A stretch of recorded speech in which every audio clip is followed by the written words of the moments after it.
We're going to call this meeting to order. We'll begin with the pledge. I pledge allegiance to the flag of the United States of America and to the republic for which it stands, one nation, under God, indivisible, with liberty and justice for all. The Tri-Creek School Corporation community of students, staff, and community endeavors to be a recognized leader for high achievement and exceptional growth, innovative and equitable approaches built upon strong community pride, and provide all students with well-rounded educational experiences to prepare for future success. engaged to learn, equipped to achieve, and empowered to succeed. Okay. Do we have any additions or deletions to the agenda this evening? Nothing. All right. Now is our time where we do public participation. We have no public comment. Moving on to the superintendent's report. Yeah, so we obviously know the outcome of the operations referendum. And so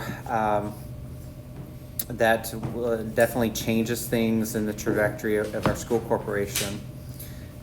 We will hear some updates tonight regarding preschool, some science curriculum, textbook rental. All these are factors.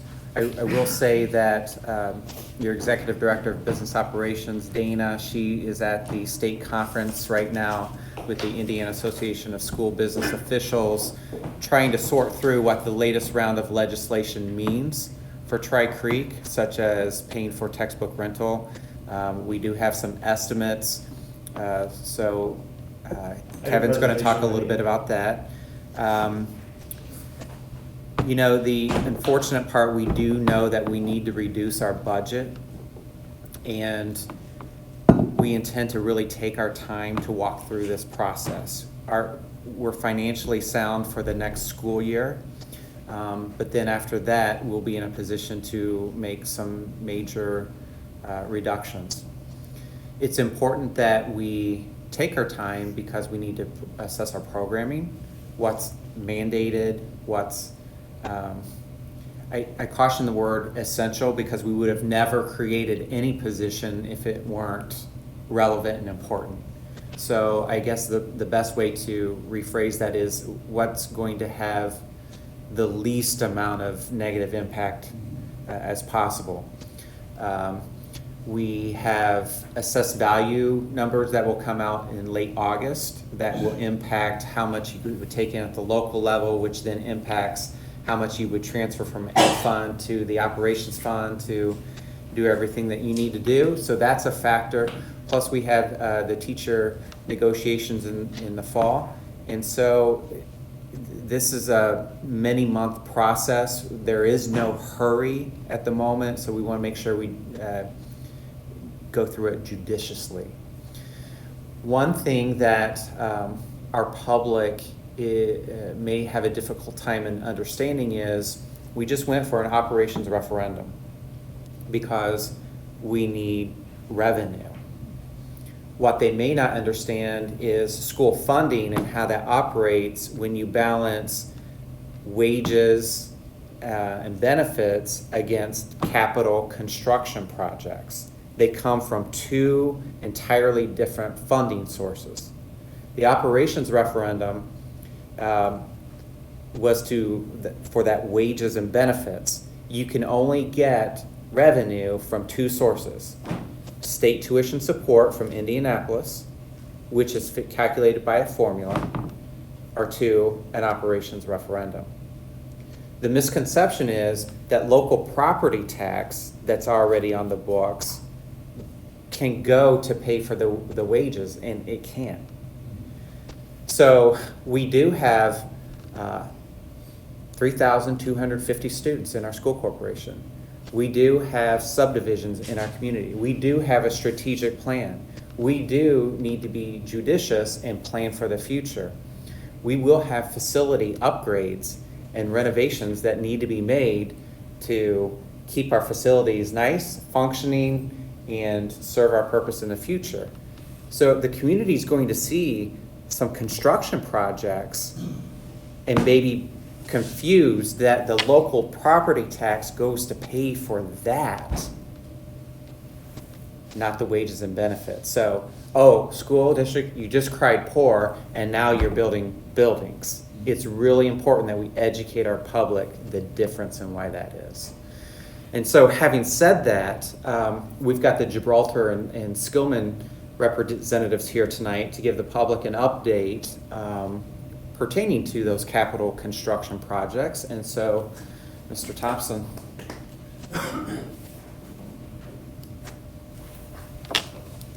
Good evening, members of the school board. Thank you, Superintendent Anderson, members of the public that are here. Jim Thompson from Gibraltar Design, Mike Rosillo, one of my partners at the company, we're both school planners and architects, and Chris Machewski from the Skillman Corporation, Gibraltar architects, engineers, interior designers, planners, and Skillman Corporation construction management. So they're the people that oversee the contractors who did the job here in a few months. Listening to Superintendent Anderson, one of the things that I think you all as community members would appreciate hearing is, so this represents 1 square foot. 1 square foot. And when you think about how we create learning environments for students, classrooms, and all the other opportunities you want your students to have in this community, I want to compliment the school board and those that have participated at the staff level for giving us input to be very mindful of every square foot. Said differently, every dollar is being scrutinized. Is this the right dollar to spend for this? Still a long way to go with the process. Tonight I'm going to update you on the progress of what will be a really exciting new high school media center change. And as was previously presented, the intermediate middle 5-8 building, which is what we're in now, is changing. So we have a new central office location, image of pride for the high school campus, and then we'll end with a presentation of the overall campus master plan and the things that are happening on the campus, almost like from a bird's eye level. Where are all the new pieces going to land so we can improve traffic flow, make it a bit better community experience, and still have the experiences we want for the students for extracurricular, athletic, co-curricular opportunities. So I'll move through this presentation for you. These are the things I just mentioned we're going to talk about. One of the other things before we get started, long before Gibraltar and Skillman arrived, your school board, the previous board members who are now retired off the board, spent a lot of time evaluating and vetting if we're going to make an investment in physical facilities for learning environments, where are the priorities, what needs to happen to continue to recognize your, from my perspective as a visitor, a growing district, a desirable district for people to come and live. So those are all the different things that you see needing to happen, and certainly second from the bottom, the financial parameters that you have to live within, including knowing that there are different funds, one for operating, and a different fund for buildings. This was the vision I was telling you about. That it's, a lot of time had been spent saying where are the priorities, big picture view of that, we've shown it before. For Skillman and Gibraltar, these are principles. What are we about? How do we know we're doing it right? How do we know we actually are being mindful of what the budgets are? So things like forward future thinking, efficiencies, values, long-term durability and maintenance, and ease of maintenance, energy efficiency. So all those different things go into creating these different solutions for your buildings and your campus. First of all, the Media Center, Image of Pride, about a 20-year-old media center. You can see from this illustration there are things such as out-of-date storage and workrooms for media centers. Remember the old AV carts and all the supplies, so those are gone, so we only need about a third of that space. You have SGI rooms built about 20 years ago that can't be very well supervised. Certainly media centers now don't need nearly the amount of stacks for storing reference books and things, because that's done digitally online. And then you have an IT room from the old days of computer rooms and so forth. When we think about how media centers are going to change for students, this is just kind of a list of all the different things, a partial list even, of all the different opportunities that young people will have in this high school media center.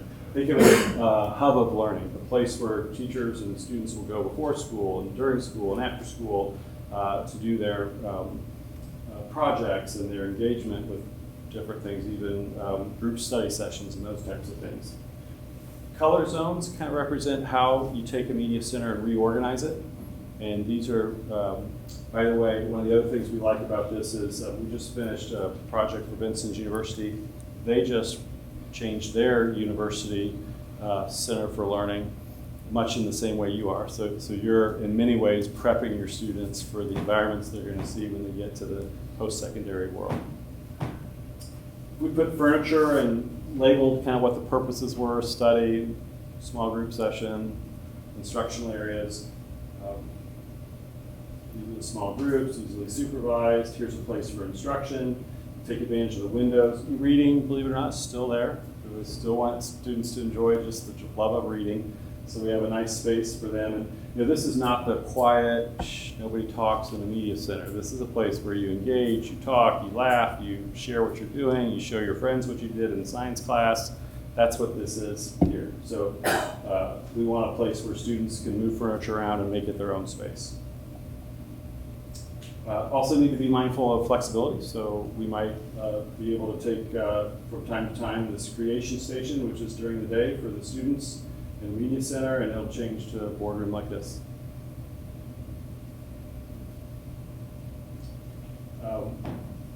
So we need to relocate the central office, so we're going to build a small addition, and then that central office will be located here.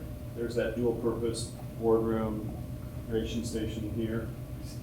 On the outside, what happens is this small addition happens right here. So when I mentioned like the media center had too much space, so now we take that space and repurpose it in a very cost-effective manner for what's needed is relocating the administration and central office.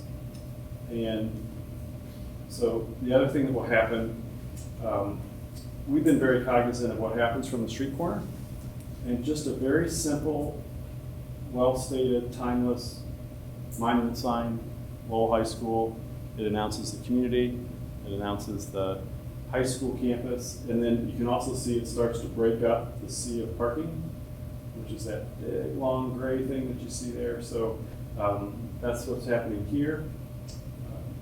Let me show you a little bit about the campus. So I mentioned traffic flows improving, community experience when you go to visit for games.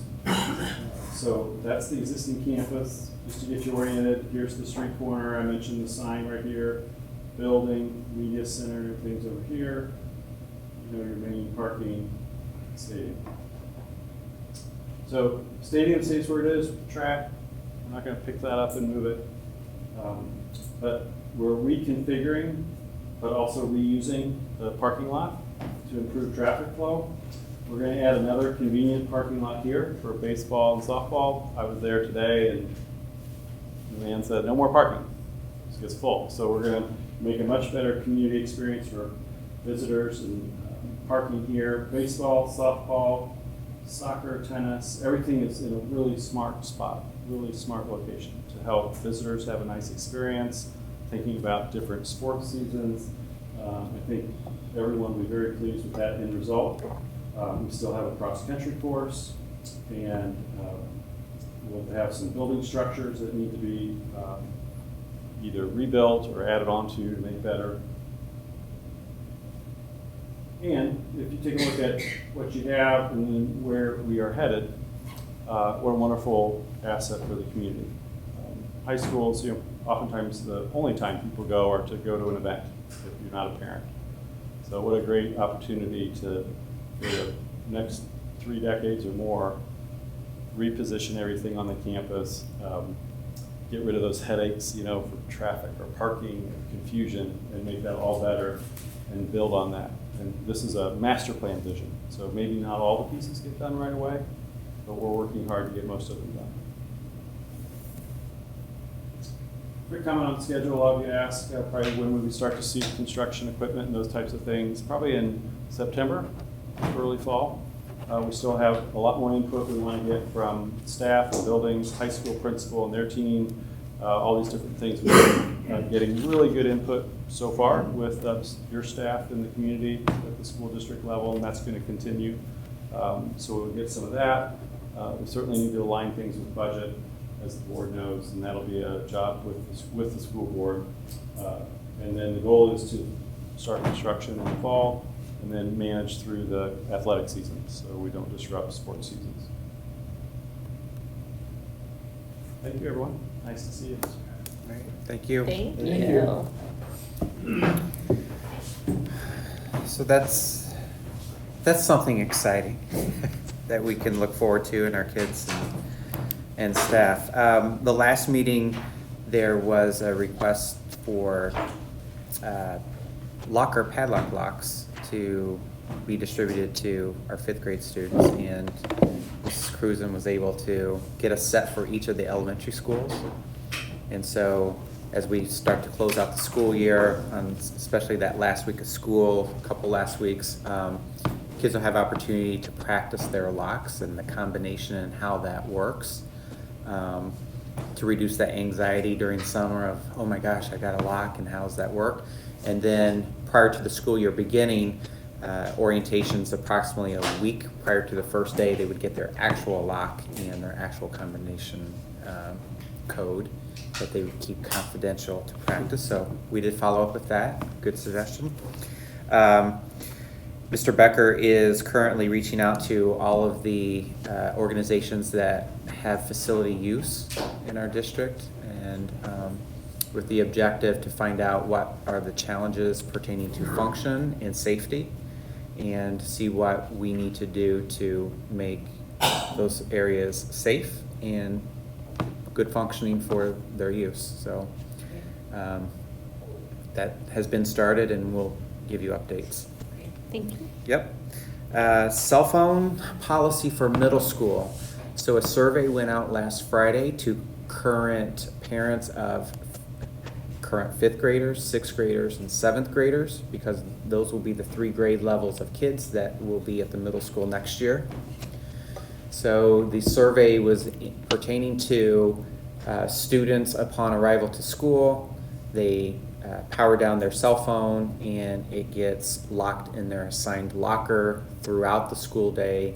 Kids have that back at the end of the school day and fire it up before or as they depart. The preliminary survey results, there were 100, I would just say 180 approximately responses, and approximately it was either 72 or 79% were parents were supportive of kids powering down and locking them in lockers during the school day. We held a school town hall meeting last night. We had 2 members of the public show up as parents, and But that was it. Nobody else showed up. really? It was it. Were they really vocal? Katie and I. They're It was always a vocal. great discussion. It was a great discussion. So we had our middle school staff there. Tracy Kohler, one of the teachers, was represented. Yeah, we thoroughly went through all the considerations and the talking points. So I We think were still that here 45 minutes. the fastest school town hall meeting ever. So, I mean, it's not like we were like, nobody showed up and we left. We still all Yeah. talked, and yeah.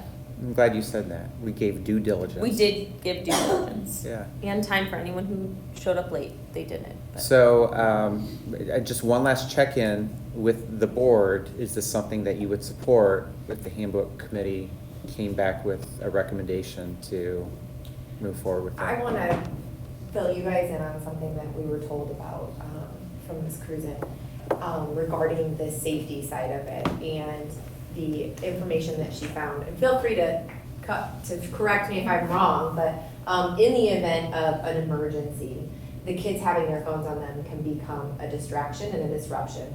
So if they're worrying about their phone, they're not worrying about running, fighting, taking cover.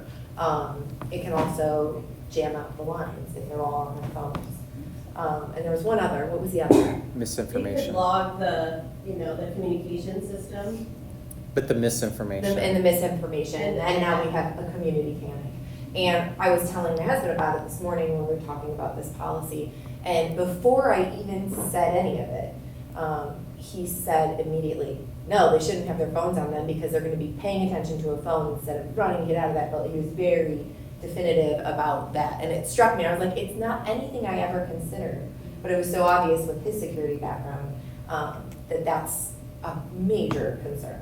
So that right there for me just was very eye-opening. I would be supportive if the vast majority of parents supported it. I mean, I don't have a problem with that. My initial thoughts were the vast majority of parents would be opposed, and that's gonna be a problem for you and us. And that was my experience back in the day. And my But experience times, as well. and that's why I had to keep an open mind. Times have changed, and now we live in a world of Snapchat and TikTok and that constant distraction. And We could still have opposition once we Well, put it into effect, you 79, know. 80% support, yeah, I'm okay with that. Yes. So we'll see what happens, but So You're right, you're it still sounds, gonna get opposition from the 10, 15, 20%, but it's not 80% screaming and yelling. so it sounds like the board is receptive. Again, based on the surveys. And if memory serves me right, you were receptive to hats being allowed at Lowell High School. Hats, yes, I'm still opposed to hoodies. Okay. I mean, it gives, we're talking pride and making this look like a respectable school. I'm telling you, when you have kids walking around, and I've been in schools, I won't mention the districts, but they were rough schools, kids wearing hoodies, it looks like gangbang city in there, and I'm opposed to that. So that's my 2 cents. Okay. And plus, there's a safety factor too. When you have a hoodie on, especially if it's going beyond your face, you're limited in your visibility. You're looking 90 degrees versus 180 degrees for safety reasons. So I know there's always a safety connection. That's my perspective. And you can hide in a hoodie, and you can self-isolate in a hoodie. A baseball cap doesn't do that. Okay. There was a notion a while back from the board about possibly cooking out burgers and dogs for our staff. Is that something that you would be interested in and prior to the end of the school year? As long as I get to sample what I'm serving. Absolutely. Well, as you long as the sample food at comes the from end. Hayden's, 'cause it's Well, really I mean, good. I can't serve something that's not up to par. I'm just Yes. kidding. That would be Absolutely. something. Is that something that you all would like to be at the grill and serve? Yes, I Whatever would. you need. Okay. I'm an amazing grill master. Okay. And so we would need a grill. Maybe there's, does anybody know if our athletics has any kind of grill? Does anybody- Joe from Charter. Does anyone know of a food truck that may be available? Yeah, at our school, or at the other school, where it Yeah. used to be, He's used Charter it. Wells had one, a big one. Oh, Terry, like they've done cookouts for the middle school kids, and they've used the Chartwell's grill that Joe has attached to the back of his car and driven up.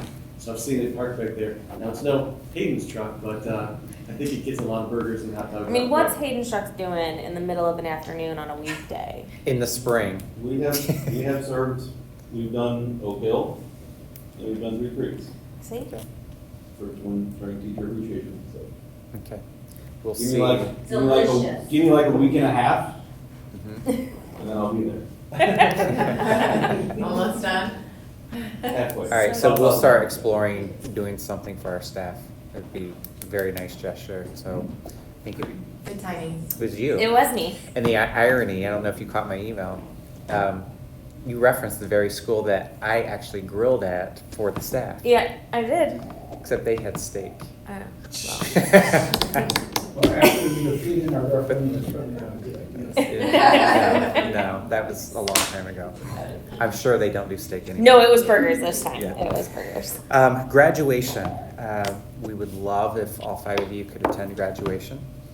And if memory serves me right, from those who attended last year, the board expressed interest in playing a more active role, perhaps in shaking hands or handing out diplomas. I can tell you from my experience as a high school principal running graduation, that there were opportunities that there were some board members that weren't interested, and that was okay, and there were some that were very interested. So what do you envision? Do you want to be actively engaged, shaking hand, handing diplomas, kind of tag teaming? Do you want to? I don't know. And I'll just speak to my experience, I guess, because I had my stepson that graduated high school last year, and I went to his graduation, which was a bigger district. What I thought was really neat was that the students themselves read off the names of the graduates. So instead of it being administration, the students did it, and I don't know if it was like school board president, or not the school board, the student council president, or, you know, how the people got picked that read the names, but I thought that was kind of a neat thing, to have the students read the names of the graduates. I personally don't feel like I need to shake hands or have a bigger role. I guess I don't mind just sitting there and watching it all go down. Okay. I haven't been to a graduation since my own high school graduation. So it'll be an experience for me either way. I don't know. I've covered many graduations and all kinds of, even car parades in 2020 with the COVID thing. But we've always the board always shook hands. The principal usually handed the diplomas out, but the board usually shook hands in Hebrew. We're not But looking. like go through the entire, like, do they have to go through the entire Well, board? as fast as they come through, yes. I mean, I say if we do it, we could just have just one person on each side, because they come from both sides, don't they? Yeah. You get one person Yeah, on I each side. would shy away from having the whole board shake every graduate's hand, or we will be there way longer. Forever, that's what I'm thinking. Yeah. Like, Just have one person on each side, and then they can Stand. swap out halfway Okay. through or whatever. So it doesn't really sound like there's a desire for active engagement. I think that was maybe members that left the board that Okay. had. How many more. graduates? Kyle say something about it? Approximately 250. 250. We had about 93, I don't so think Kyle, I don't remember him being one. it's a big that was difference, no vocal. question. But nonetheless, My record was I graduated 342 kids in 51 minutes. you sound like Don Yeoman now. You gotta get it done in an hour.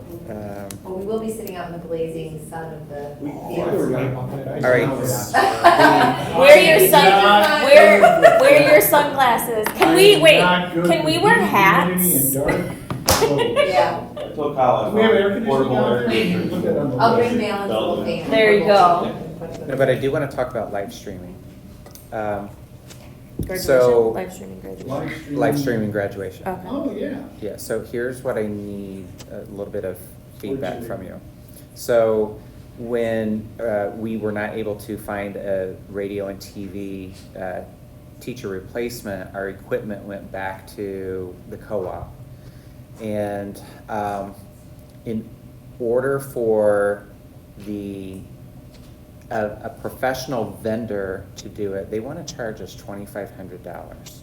Oh, And I think that is just ridiculous. yeah, I agree with that. I can do it on my phone. Been trying to gauge how many people actually take advantage of the live stream, but I have no way to know.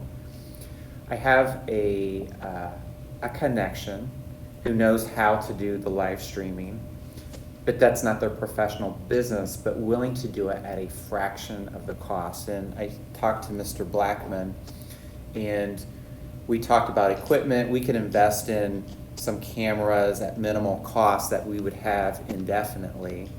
And if the board would be receptive to go the less expensive route, knowing that, hey, if there's some kind of hiccup, is this the end of the day?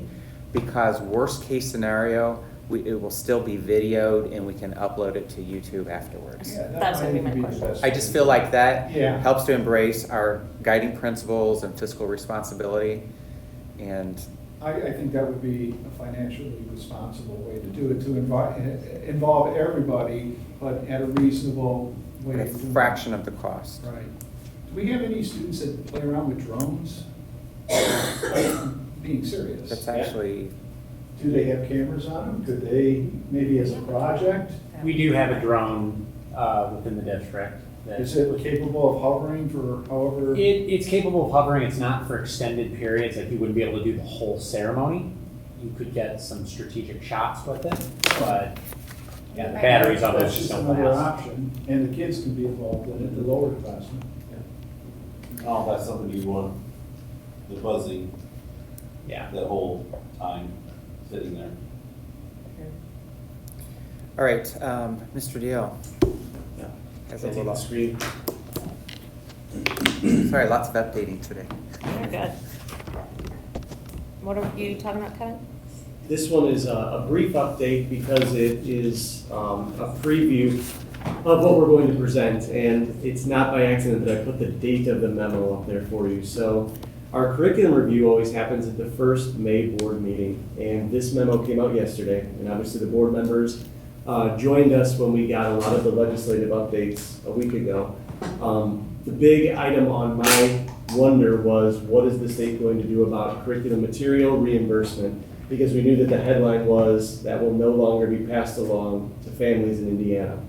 The wonder was, is that just the textbook rental and fees can be passed along? Is that textbook rental and fees have to be assumed by the district? Well, yesterday we got some update on that. So I wanted to read that to the board because it plays a direct impact on the presentation that follows later this evening. So here's the actual language from the House enacted bill.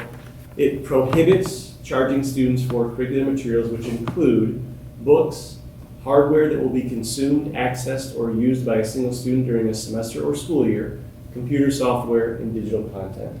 So that is everything. That's, if you kind of unpack that, whether you have a textbook that's a hard copy, and you're paying a portion of that over the life of, say, 6 years, that is the digital license that you might get that goes along with that is per pupil. That is the consumable workbook that comes with it that students fill out in real time and then take home with them at the end of the year. That is also any hardware, and that's one of those words that has been unpacked in my circle the past 24 hours. Truly, like anything that you would consider for that student to use as a way of learning that content with that instruction. So that hardware is very all-encompassing there. So that lays it out for us.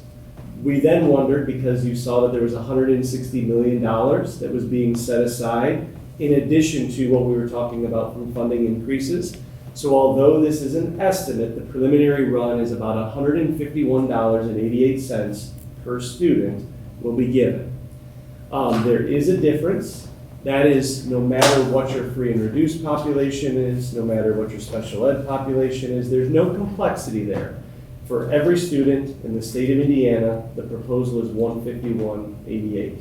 The only caveat to that is if you are a non-public school, that only applies to your free and reduced population. For public schools, it's all of your kids, $151.88. Now again, that is an estimate right now. That is not the final number that they are going to determine in June. So I imagine that, much like you, and what I was thinking about after this memo was like, well, what does that do to Tri Creek School Corporation? So what I put together for you is this is an estimate, and please know that these are not actual numbers. These are estimates historically. These are not a part of the recommendation that I'm going to make to you in June where you're going to get actual numbers by grade level. So if you look historically over the past few years, these are what the textbook rental and fees look like from kindergarten through grade 8. The reason I stop at grade 8 is because when you go into high school, it is a huge spectrum depending on what CTE courses you take, what honors courses you take, what AP courses. The variance between any two children is great. Because you have a core content, K through 8, you can get a better estimate. So in kindergarten, you see $180 is kind of the low K through 5. The high mark is grade 3, which gets up to $205. For grade 6, I gave you a high-low range. That range is dependent on if you're in band, choir, or art, most commonly, or one of our interventions for ELA or math. That's where you get the greatest variation as a grade level. So you're looking at about 220 to 255 in grade 6, 205 to 275 in 7, and 195 to 255 in grade 8. So that would be like the low cost if you took the least expensive courses to the high cost. Now what those numbers are comprised of, so that is your textbook rental, like I said, which typically is classroom set of materials, digital access for every kid. Consumables, that's your workbooks. Those are the things that you're going to get that you actually mark up and take with you. In some cases, those consumables are novels that you own after taking the class.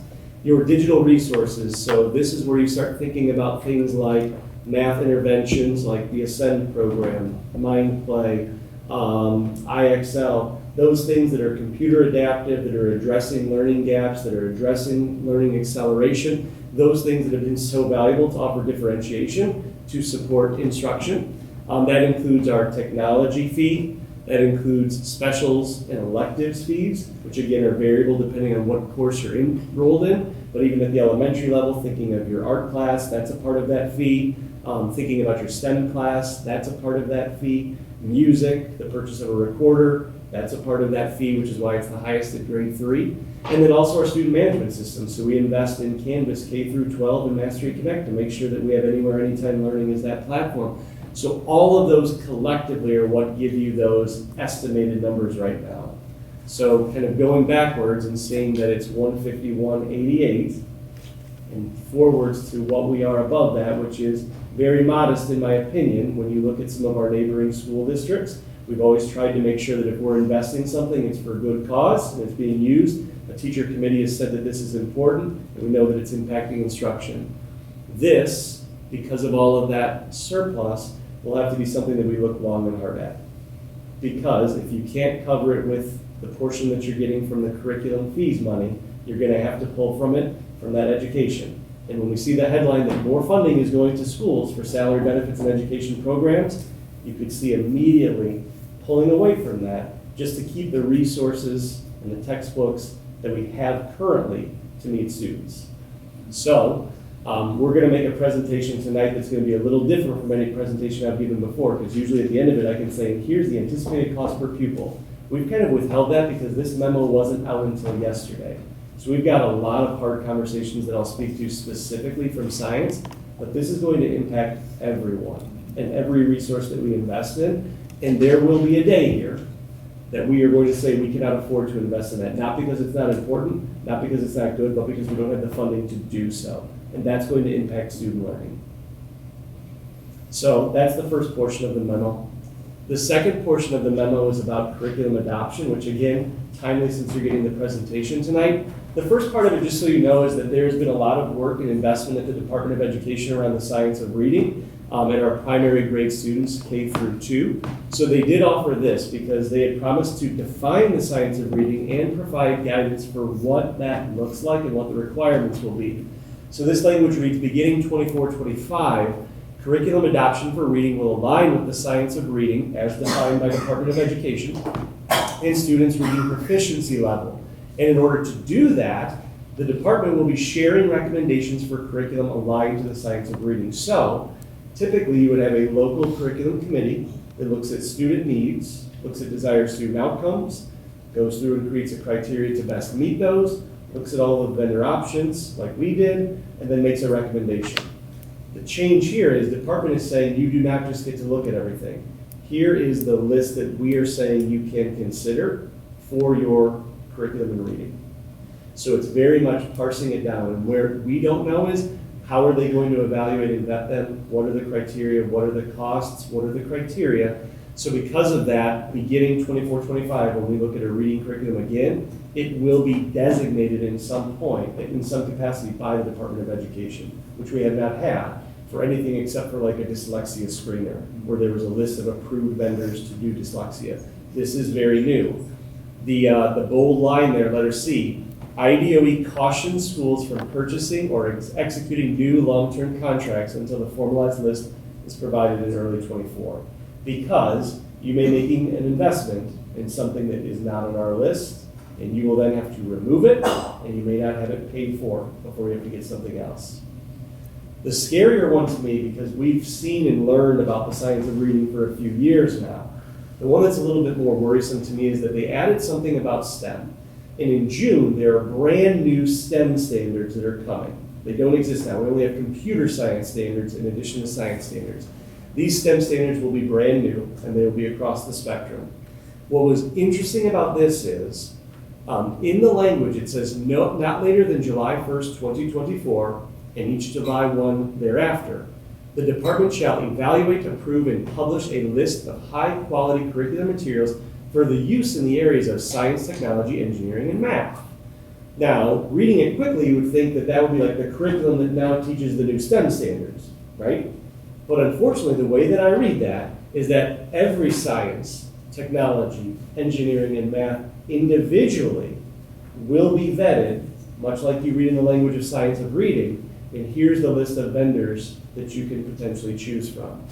It then follows the caution of not making a long-term commitment until 2024. The reason I say this with a smirk is it's not a happy one. is the team that you're gonna meet tonight is we've spent an entire year vetting and going through the process of science curriculum review, and on May 10th, we get that memo. Now, there is an email address that accompanied this memo for the department. You can imagine they probably got bombarded in the last 24 hours. I wrote them a very pointed email to say, can you specifically say that at this time you are not recommending to make a science, like the standalone science standards, adoption of materials, because I should wait till July of 2024. Because to me, it's still not specific enough, and I want that clarified because it came under the heading of STEM, and there was language about the STEM standards coming in June. Everybody in the state is confused by that language. And everybody in the state is looking at adopting science at board meetings right now in the month of May and June. Do other states operate like this? I don't remember when I was in Virginia if it was a state. There are other prescribed- states. There are states that both, one, do not charge families for TBR Well, I and fees, knew that. and two, prescribe the curriculum and say this is what the state has adopted, and they formed a partnership with one of the big vendor companies, and therefore they get a discounted rate and they have complete control of what every school is doing. So that is something that does exist, yes. Now, this to me reads more like a list. It doesn't read like you are going to do this one and this one only. It does read like a list, which would follow kind of suit which we've seen with the dyslexia screeners, but it's still like, we have no idea what that criteria is going to be and who is behind making that decision. That's worrisome to me. Because I'll tell you at Tri Creek, it's educators that are behind that decision. The experts in that content, those are the people that are looking at these materials and vetting them and making recommendations. And that's why we value them and they're part of the process.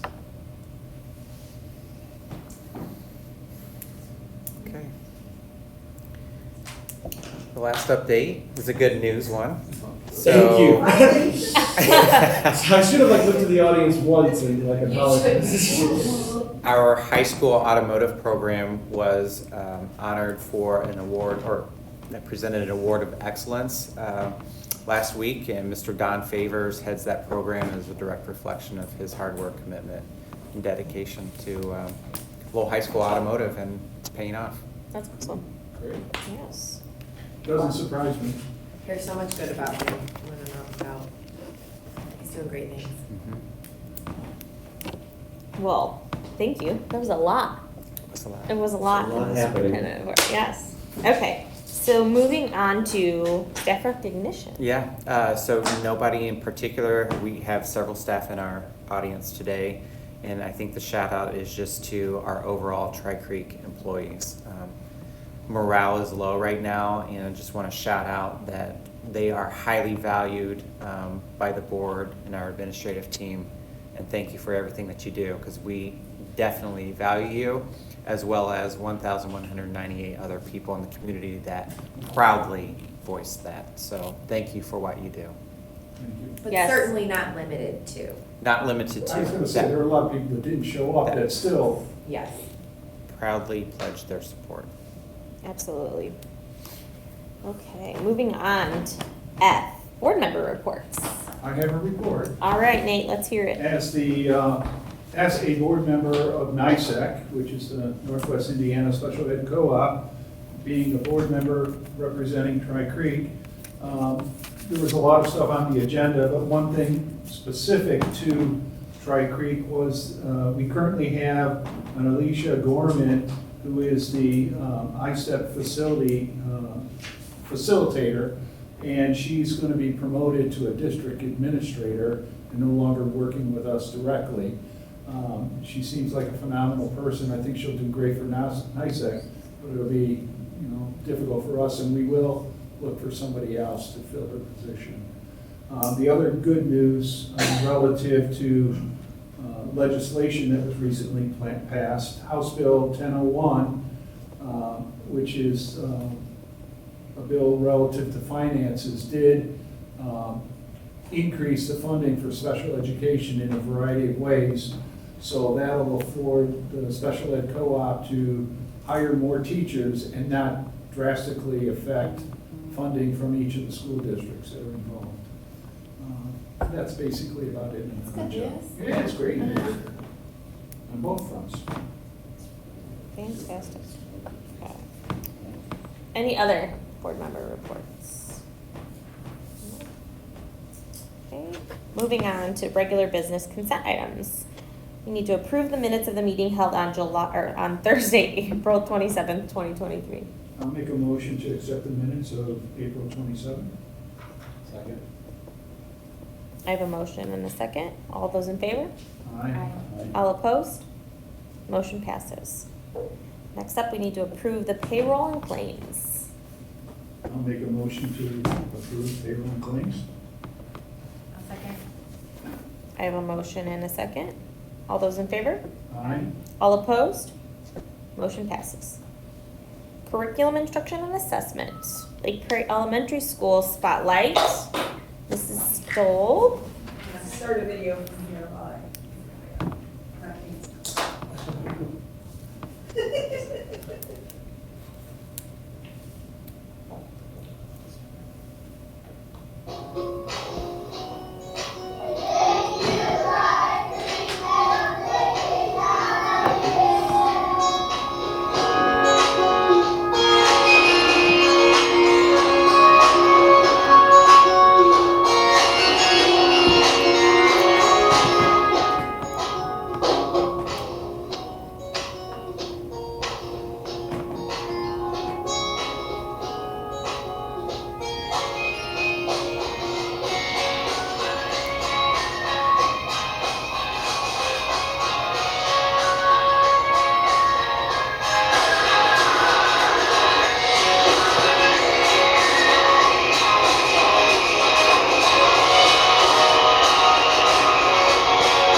was our art show that we had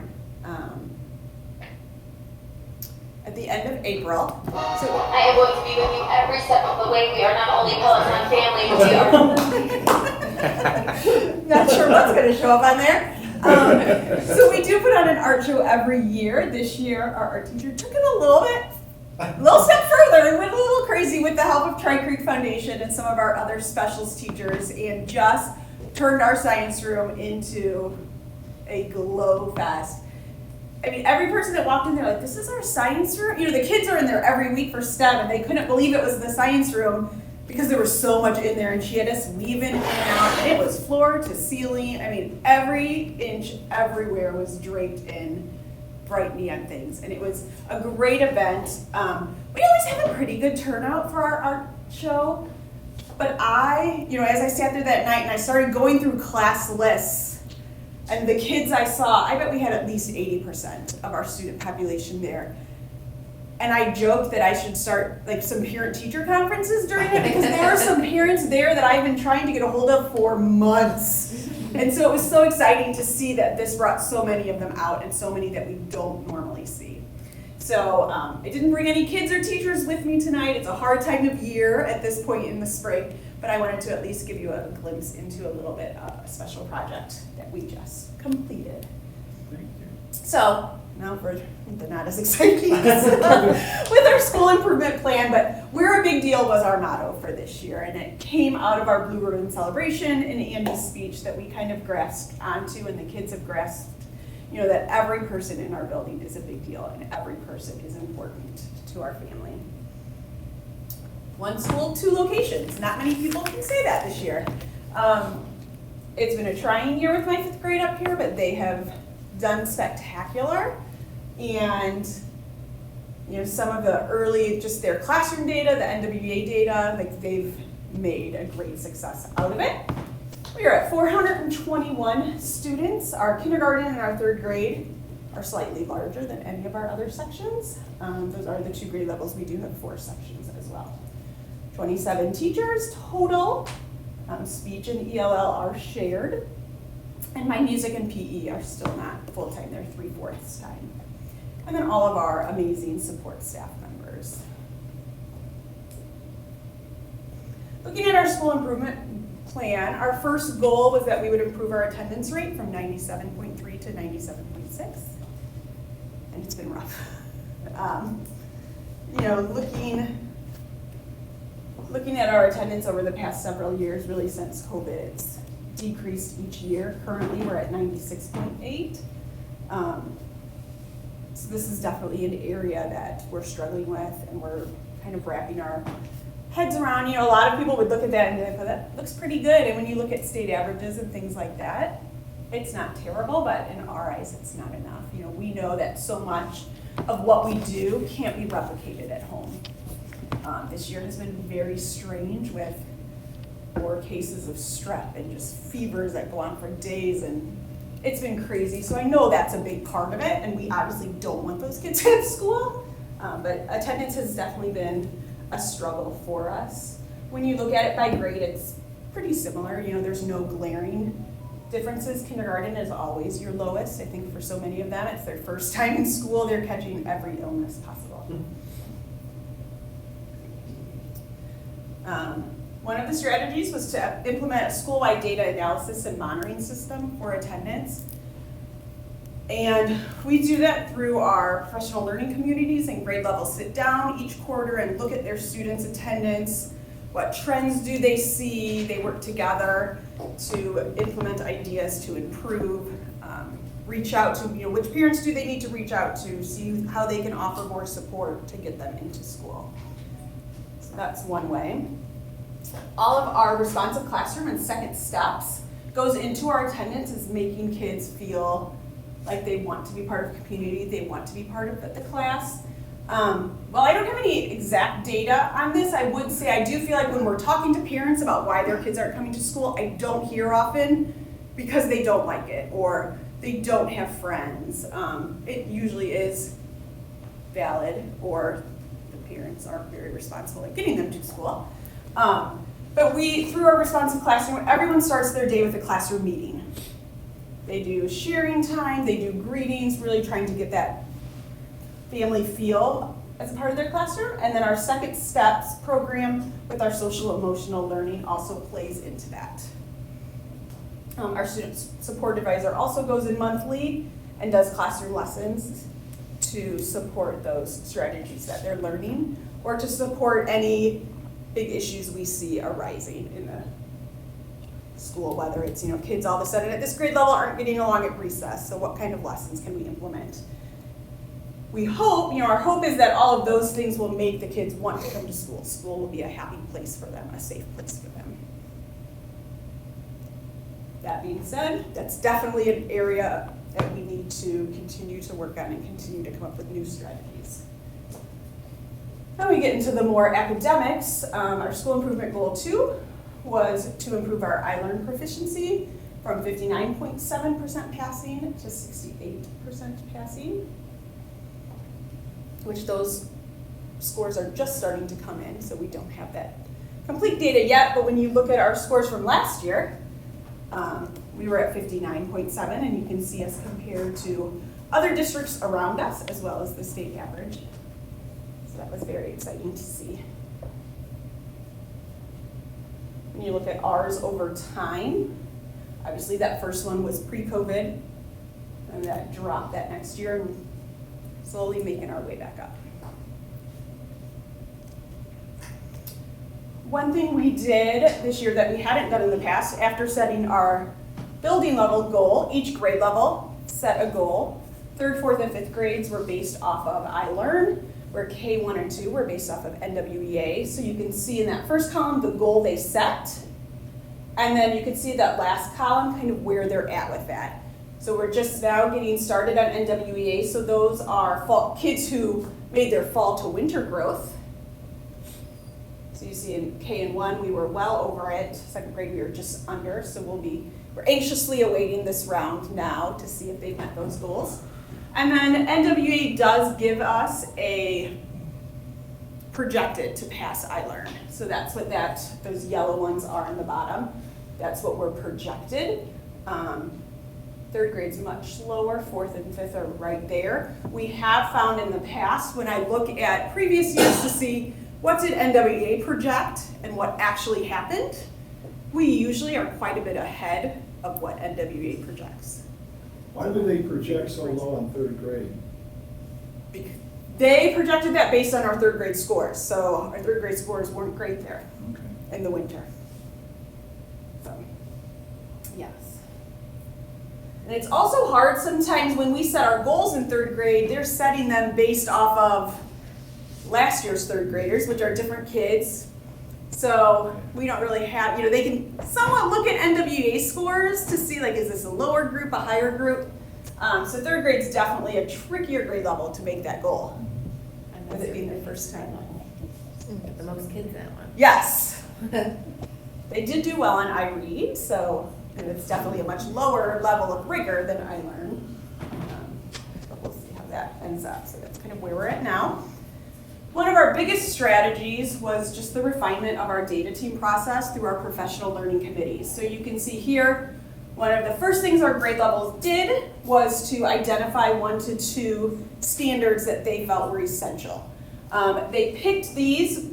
When you look at the right, there's these crazy spreadsheet formulas that tells us kind of how important are these standards based on the rigor, how often they're in iLearn, if they're in iLearn in the next grade levels, and that's where that 4.5 came. So those are pretty highly important standards.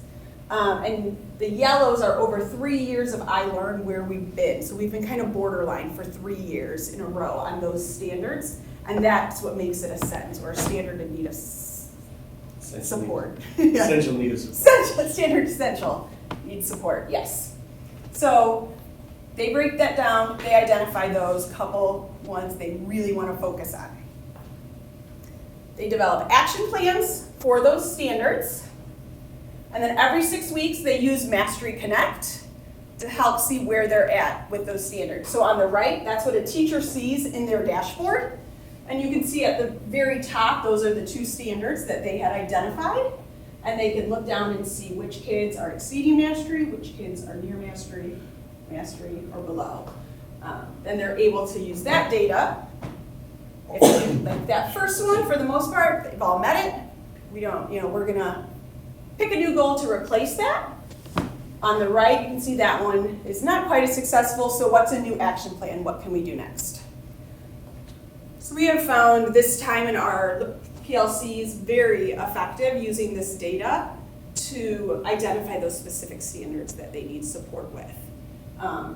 Having Mastery Connect this year, it helped the teachers see the importance of Mastery Connect, and it just made the process so much quicker. They weren't going through tests, going through checklists, going through spreadsheets to see where they were at. They were able to quickly open it up and look at their classes levels. 2 other strategies, we're just implementing daily written response. We use the yes ma'am response to construct a response where they're saying, me, author, me. So here's what I say, here's what the author says to support that, here's what the author says to support it, I'm wrapping it up. So it's a very formal way to get them used to it. So it was exciting for me to hear 3rd graders, oh, I wrote a really good yes ma'am, on either. Great. So it's sticking with them, and it's something we follow throughout. And then just the curriculum mapping of Wonders curriculum, which we've done as a district to really identify the important components. Mind play was another strategy we used, and I'll try and talk quick on this one because I could talk this one all day long. Mind play is a reading intervention that our students use.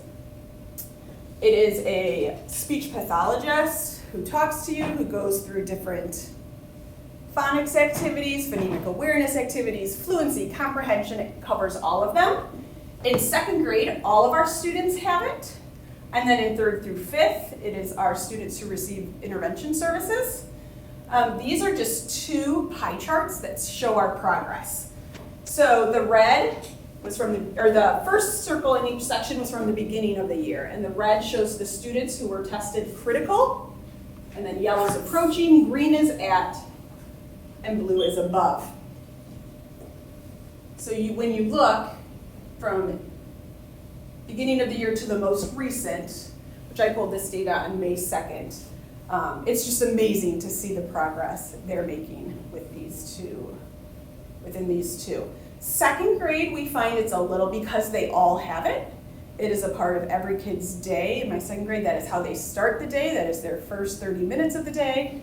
I have one 2nd grade class where over half of them come already having finished it in the morning before they come to school so that they can read, which is just as good for them. But so it's definitely easier. We want them to get 30 minutes a day. It's definitely easier for 2nd grade than it is for our 3rd, 4th, and 5th grade because not all students are doing it. So we definitely see greater results. And you can see in 2nd grade, this here shows 2nd grade has moved a year and a half in under a year of school. So it's a great intervention. And then moving on to math, last year we were at 76.2, and our goal was to move up to 83. Once again, there's a comparison to the other districts.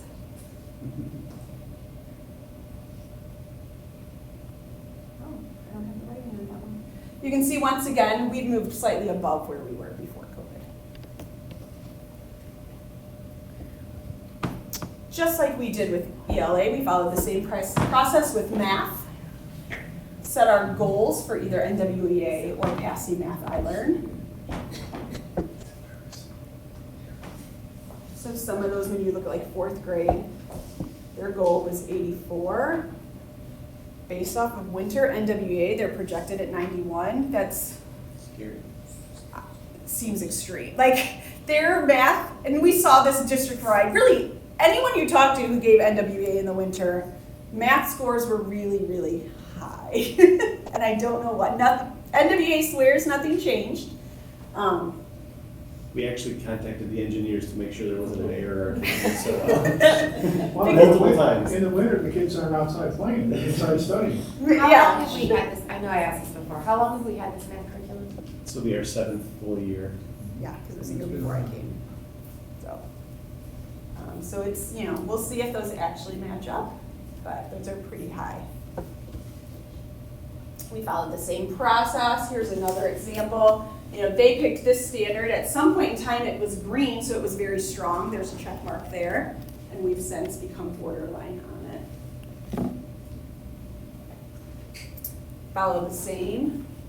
They put in their action plan. Here you can see every kid, or at least in this chunk, exceeds mastery. So let's come up with a new goal. In math, we don't, this is Ascend is what we use, similar to MindPlay. It's a math intervention. Only our intervention kids use it. They don't give you quite as nice charts and graphs, but you can see purple is the math level within Ascend that they tested at to start. The bluish green is current. So you can see we're definitely getting more higher levels, more 3s and 4s and less 2s. So those are our school improvement goals that we had this year and the work we've done towards them. We will see very, very soon if our work has paid off. Great, thank Some you. more positive news. Yeah. I think all 3 of our elementary schools are very well. I guess looking at all the test scores are very good. So. And I can say for me, one thing that has helped, Brandy and John and I have worked so closely this year, and that has been so beneficial for all 3 of us to constantly collaborate, constantly, when one of us finds something, it's, oh, you have to try this, we tried this, we saw great success. So that makes, I think, all of our lives easier, but it definitely benefits our teachers and our students. So It would have been so nice if we didn't have the downside of COVID, where we were in school all along. It would have been nice. I'm sure they would have been going up. Yeah, it definitely More so than what they- definitely caused a dip there. So hopefully, I mean, I always say, like, how long can we keep blaming things on COVID? I don't know. But eventually, Give it all you got. we've got to start going back up. Well, thank you so Thank much. you so much, Lisa. And I will say, I was out of the country for the Glow Art Show, so I did not get to attend, but Noelle spoke very highly about it and had all the videos and pictures to show me as soon as I got And back. what she's going to do to top it. She says she might have to, like, go way back low. And so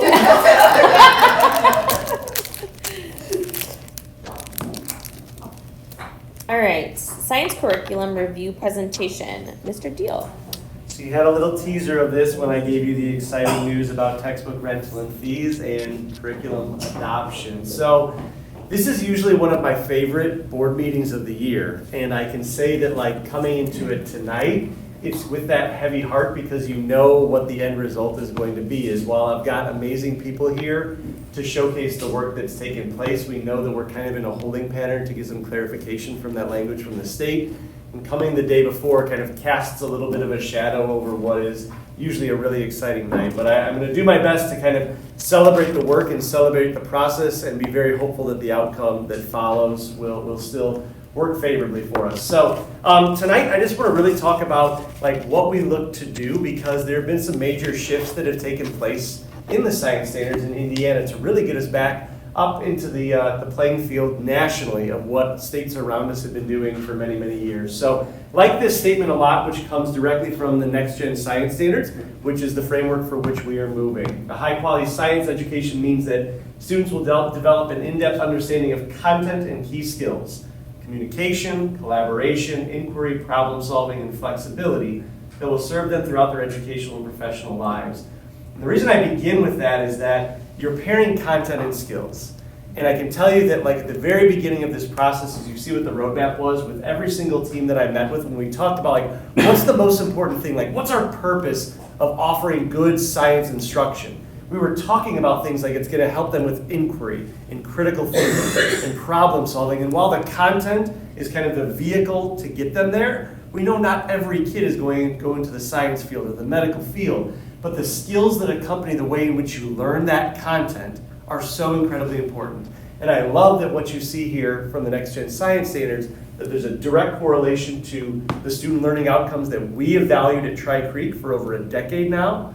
And now what you're seeing from the Indiana GPS dashboard, the Graduates Prepared to Succeed, you see a direct correlation to what we're reporting there as well. These are those skills that are going to impact and positively influence no matter what you do upon graduation.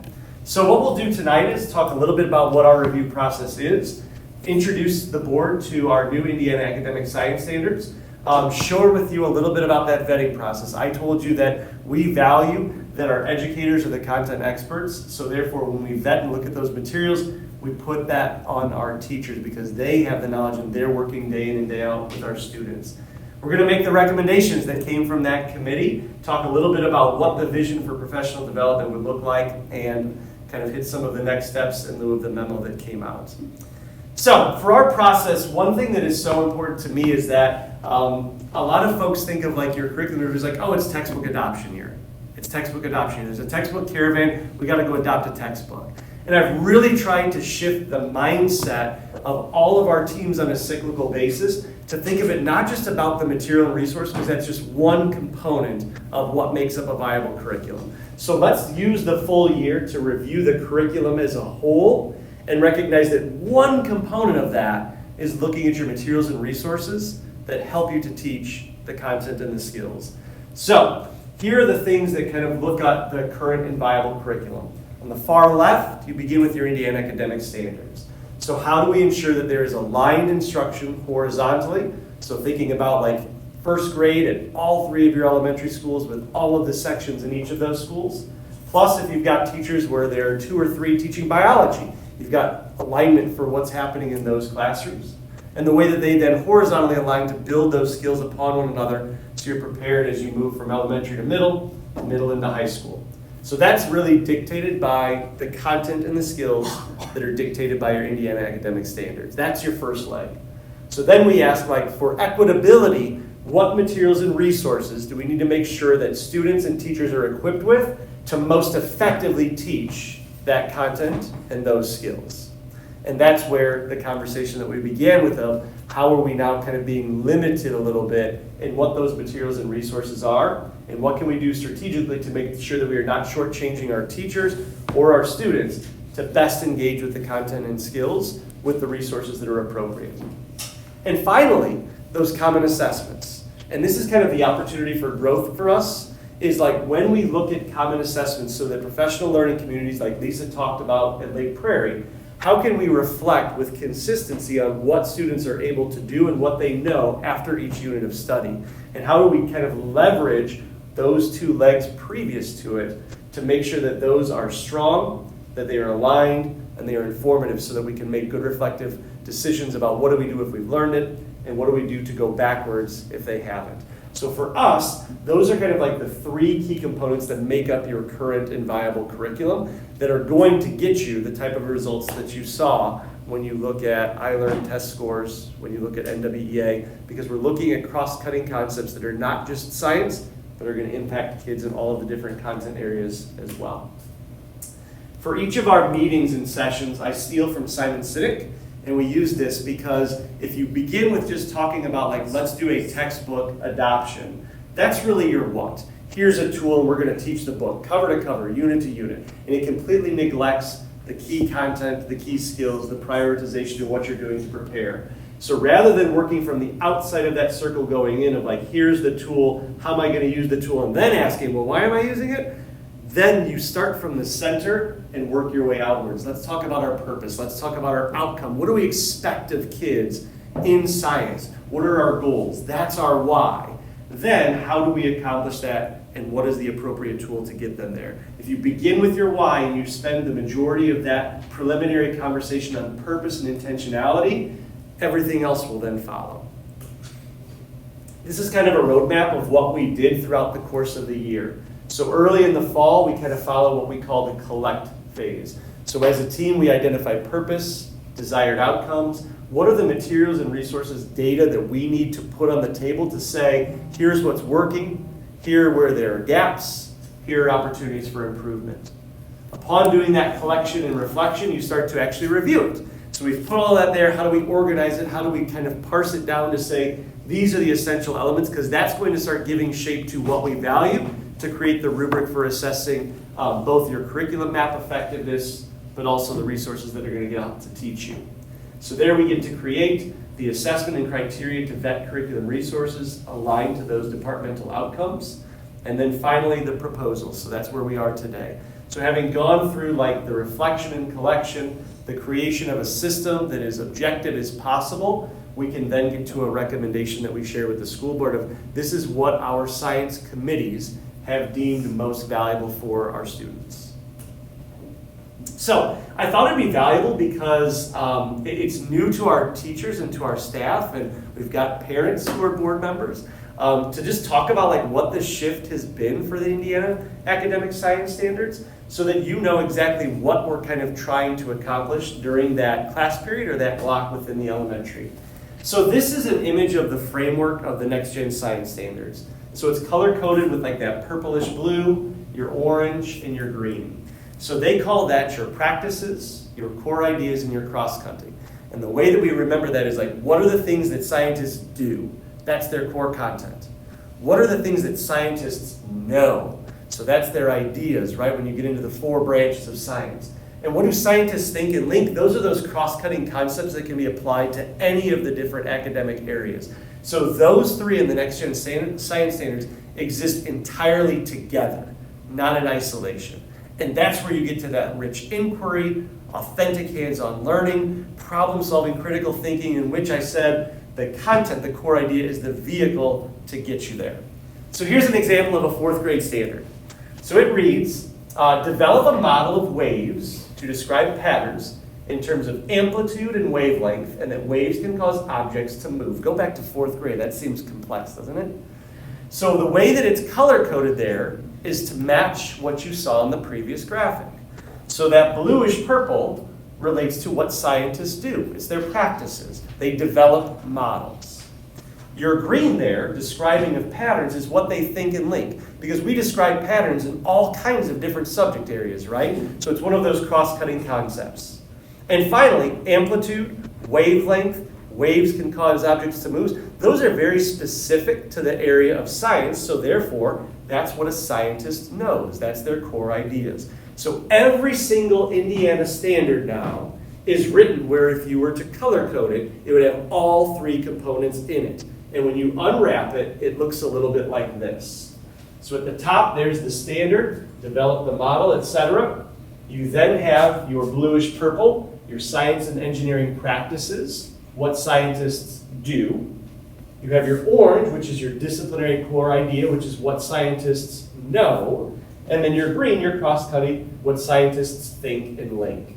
So when you have that unpacked, the idea is that I don't just teach any one of those 3 in isolation, that if I'm teaching those wavelengths, I'm doing it in a way that all 3 of them work in harmony together, which is a vast difference from what we saw in the previous standards, but the way in which you get that outcome from the quote that I started the presentation with today. It's an amazing framework, and I can tell you our neighbors to the west over in Illinois, where Mr. Anderson comes from, were ahead of this in adopting Next Gen Science Standards, what, a decade plus ago? The benefit to this is, and it was exciting to share with the teachers, is that because so many states around the country have been using this framework for so many years, the amount of resources directly aligned to this are incredible. Many of them come directly from the Next Gen Science Standards website itself. And in kind of looking at the materials and resources, many of these vendors have had many, many years to work with those content experts, the authorship, to create direct alignment to the activities, which isn't always the case when Indiana has their own standalone standards that don't align, because then you're oftentimes getting, well, here's a little laminated sheet that tells you how they connect to one another. These are truly directly aligned. So in order to meet that, we wanted to create a rubric that was comprehensive, and we wanted it to be K through 12, because those standards reach K through 12. These are the 8 different criteria that we evaluated all of the resources that we looked at. We wanted it to address 3-dimensional learning, and what that means is your 3 different colors that you saw earlier. We wanted it to have phenomenon-based instruction, and why that's valuable is that is like, what's a driving question that a kid is given so that they recognize that their science learning is actually rooted in something a real person does. And it's usually engaging and of high interest. So we give them that phenomenon-based instruction. We wanted there to be assessments, because we talked about that 3rd leg of developing whether they're common formative or summative assessments. We wanted strong assessments that we didn't have to just create. We wanted some that are strong that we could put into place immediately. Alignment and accuracy, of course, that's directly to the Indiana academic standards. We want to ensure that they're aligned. Anybody can put color coding in a textbook. When you've got content experts like teachers that are doing the work, they can see if it's just color coded or if it legitimately, authentically connects to what they're saying it does. Disciplinary literacy was a big talking point for us. You know that those science textbooks are oftentimes at a much higher Lexile level than some of the novels these kids read. So ensuring that we're making those supports in place for kids to do core content reading is important. When you look at like the released item repository for iLearn and some of the sample questions, a lot of the passages that kids are reading are from social studies and science texts and not fiction. So we wanted to make sure that that was represented in the recommendation. Learning progression, so you're talking about what am I doing for those students that don't get it, what am I doing for those students at grade level, what am I doing for those students that need the enrichment and the push. Scaffolding and support, you may think of like the student, but that's also for our teachers. What kind of support is there for them so that they can most effectively use it? Because you're putting some investment in the authorship of what material and resources you look at. So what's the support there to make sure that you can utilize them with fidelity? And finally, usability.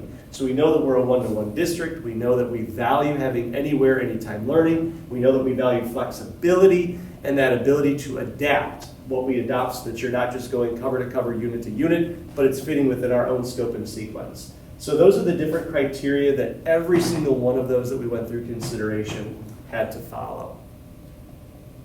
So at this time, I thought it would be nice for some of the faces of the people that did this work to kind of share a little bit with the board members.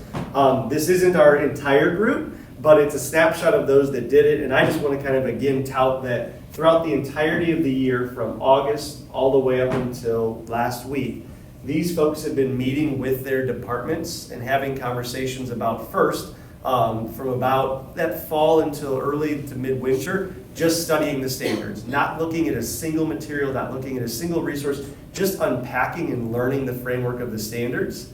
Then in January, first exposure to the textbook caravan that's hosted up in Maryville and starting to vet those resources, narrowing down into consideration for those who meet the rubric criteria the best. In many cases, we got that to like 4 to 6 of the best. We then invited them and got sub-coverage so that those top contenders would give presentations to questions that we asked. So we gave them our rubric in advance and said, present to this. They would have that release time and they would get presentations just to us as an audience. Because when you go up to the textbook caravan, you get 40 minutes and it's like a one-size-fits-all and you just kind of drink it out of a water hose. We wanted them to be customized and have time to like meet our criteria. So all of that work led to the recommendations. So Carrie Kopstick was going to be here for our elementary team. She got sick at the end of the day. So I'm going to invite Lisa up here if she would come up with me. Go, Lisa. So Lisa, and I mean, I didn't say Brandy was going to come up here, but I didn't know Brandy was going to be the audience for sure. So she can jump in too. So our elementary team is made up of myself, our building administrators, and then each building has 3 positions that serve as a part of the curriculum review committee every single year. I always forget their title and I mess it up. Team leaders. Team leaders. So those team leaders represent a cross section of K through 5 teachers. So it's 9 in total, 3 from each of the elementary schools, plus principals, plus myself. So in going through all of those vendors, kindergarten through 2, the choice was for a program called Amplify Science. And I put a little bit in there of how that kind of aligns to it. I think what Carrie would have said, and Lisa can cut me off, is that what we really loved about Amplify is the digestible bites of the way it addresses those standards. Because for your youngest learners, it's about manipulation. It's about hands-on. It's about finding a joy and love for science by doing. So in a lot of the things that we saw from Amplify, it wasn't overwhelming in the time that was demanded. It wasn't overwhelming to take away from like your reading or your math or your social studies block. It was very attainable to like build that and address the new standards by hitting all 3 of the ideas in a hands-on engaging fashion with a lot of like the phenomenon-based stuff that's going to get them excited. Anything you want to add to that? No, it was one of the great things about it. It didn't involve, you know, sometimes with the science, it's going to take you 45 minutes to set up the lesson, and then you know, the lesson itself is 20 minutes. And so having those small chunks, they were easily accessible to the kids and to the teachers. so that the lessons actually got taught. Which is sometimes, it's like, oh, by the time I get all this set up, it's not worth it. But it's lots of hands-on, lots of excitement for the little kids. In grades 3 through 5, we shifted because we were, again, using that rubric as kind of the driver. The shift here was to McGraw-Hill's Inspire Science. In this program, we really liked the way in which it hit the 3 dimensions in the phenomenon. There was kind of a joke that hits a little too close to home for science enthusiasts where they said, like, the hierarchy of instruction when you start getting to third grade is like literacy and then math, and then literacy and a little bit more math, and then some more literacy, and then social studies and science. And that was kind of like the progression of what you prioritize. What Inspire Science really did well for us is you start to see some of that integration where we might have flexibility in the way in which you're looking at your math block with your science block, kind of blending what are those cross-cutting concepts that you can do so that you can hit what the desired outcomes are from Inspire Science. The other piece that was amazing is the virtual, interactive, lab-based activities. So where Lisa was talking about, there's gonna be some kits and some manipulatives and some hands-on stuff, there's also a really great balance to leverage the devices. So many of the things that are more complex, or the theories that are more complex, they're doing virtually with like very hands-on, engaging, interactive virtual demos. With like real scientists, not Yes. like a teacher who doesn't necessarily, and this comes from someone who's married to a science teacher, but like I don't get a lot of that. So when you have those higher skills, you have a science expert teaching that and not a third grade teacher. I have a question. Yeah. When linking maybe the math with the science block, are we going to make sure that our roadmap for science and math coincide? Because I remember when I was teaching, it was all great. They'd say, look, you can teach math while you teach science and you can do your graphs. And then our roadmap had us teaching graphs and math, completely opposite of when it came out in our science. Think of it more too as like there's flex time within that, because like your 90-minute math block, like you saw some of our math scores, like there's some level of like, we are not going to abandon that. It's more about the flex time that you get. Like for everyday math, you have flex Fridays. So that is allowing you to reteach, or if you've got everybody that's showing proficiency, how do you leverage that flex time? You would not take away from like that core 90-minute block to all of a sudden insert science into that. But I would say both of these science programs have some flexibility within themselves as far as the order you do it in. Yep. So our math is pretty prescribed because of the way it cycles through. But with these, they're more unit-based, so you could alternate when you teach them a little more based off of your math curriculum. It would be cool if we could make sure, if we do adopt this program, that we show the portions of the book that coincide with that math. Yep. Having a kid in this grade level from 3rd to 5th grade here at Lowell, 3rd grade was right after COVID, so science wasn't touched. And then 4th grade, it was, we do more social studies. Mm-hmm. Now in 3rd or 5th grade, now he's getting a little bit of science. I mean, he is getting it, but it's such a afterthought, like you just said.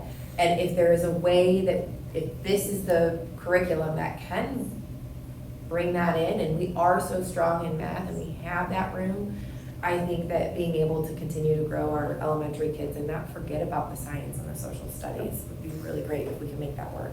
I can tell you that like as a part of the intermediate school planning committee, like we've all acknowledged that science and social studies too often get shortchanged, and we're doing everything we can to like now post-COVID, where can we make sure that there is some like accountability to this? And I'll tell you that the elementary reps who are on this are really excited by the prospect of this because there can be more of that commitment. I'll also say that there's kind of a larger conversation that we need to have as a school community about like, there are only so many minutes in our school day. And there are some limitations not only instructionally, but in terms of flexibility with our school calendar. So I know that we're gonna be talking in the year ahead about like, do we want to entertain and look at some of those considerations for instructional minutes, because we want to do more with our kids, but we need the time to do that. That kind of serves as a nice transition, because I'd be willing to bet the next two that are going to come up here are going to say they would love to have our elementary school kids get even more experience with science. So I'm happy to welcome, this is Gary Lemke, who is an 8th grade science teacher, and Jen Bohr, who is a 6th grade science teacher from here at the middle school. What you'll see is that their recommendation actually follows right along with grades 3 through 5. So we would actually have a 3 through 8 aligned curriculum with Inspire Science. Their team, so I talked that there were 3 representatives from each elementary school for the elementary team. When we get to the secondary level, the whole department comprises the team. So every single 6th, 7th, and 8th grade science teacher served on the committee, went through the vendor presentations, utilized the rubrics, etc. So Jen and Gary are here to speak a little bit about some of the things they did with the different programs and what led them to go with Inspire Science. So as Kevin kind of said, the NGSS standards are set up for Indiana, but Indiana kind of shuffled them a bit. When they come from NGSS, they say grade 6 through 8. So Indiana said this is 6, this is 7, this is 8. So we were trying to find some textbooks that sorted accordingly. So we didn't want, here's a book for you today, but I'll need that book tomorrow, and we didn't want a lot of shuffling. So we limited down really quickly programs based on the sorting that came in. The second things we were looking for is we wanted to get some time off the computers. So we wanted some hands-on activities that kids would do in class. And then the second thing we were looking for to help our literacy out was we want readings. You know, I spend a lot of time in a day trying to find readings, but I don't get grade level appropriate. So we're looking at good libraries that sit behind these programs to help us out with the literacy. So we narrowed ourselves down to Discovery and Inspire. And then we there were 2 of the 3 brought in, the third one really didn't cut the mustard after they came in. But once the Discovery and McGraw-Hill talked to us, we kind of turned them over to Jen, and then in 6th grade. So for 6th grade, our standards changed, like they got rid of a few things and really focused in on like waves for physics, which is new. I had the benefit it was in February, I was on a committee from a group of teachers through the state to assess iLearn questions for next year's test. So they're redoing the test. So I sat for 3 days taking science iLearn question tests. So I got to kind of see the back end of it and then like use that as we were going through for assessment to see what was going to fit in, what was going to help for what the kids are going to be seeing starting next year. So for 6th grade, we said, well, can we pilot your program? And Inspire was, McGraw-Hill was great. We said, yep, we'll set you guys up with accounts. How many kids do you have? And it went great. So like it provided us the opportunity to see like, how does this actually work in the classroom? How do the kids respond to it? And they loved it. They had hands-on.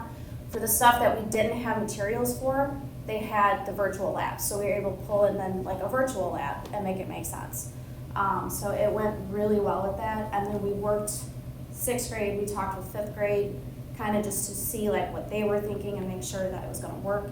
Because often like at open house, the thing we always hear for 6th grade is parents going, well, they haven't had a lot of science, so we're kind of nervous about it. And we're like, don't worry, we know we got them. So we know we have a lot to cover in the beginning, and this kind of gives us a really good framework that fits into what we already have planned and what we're doing, and provide like a lot of different resources for us. So.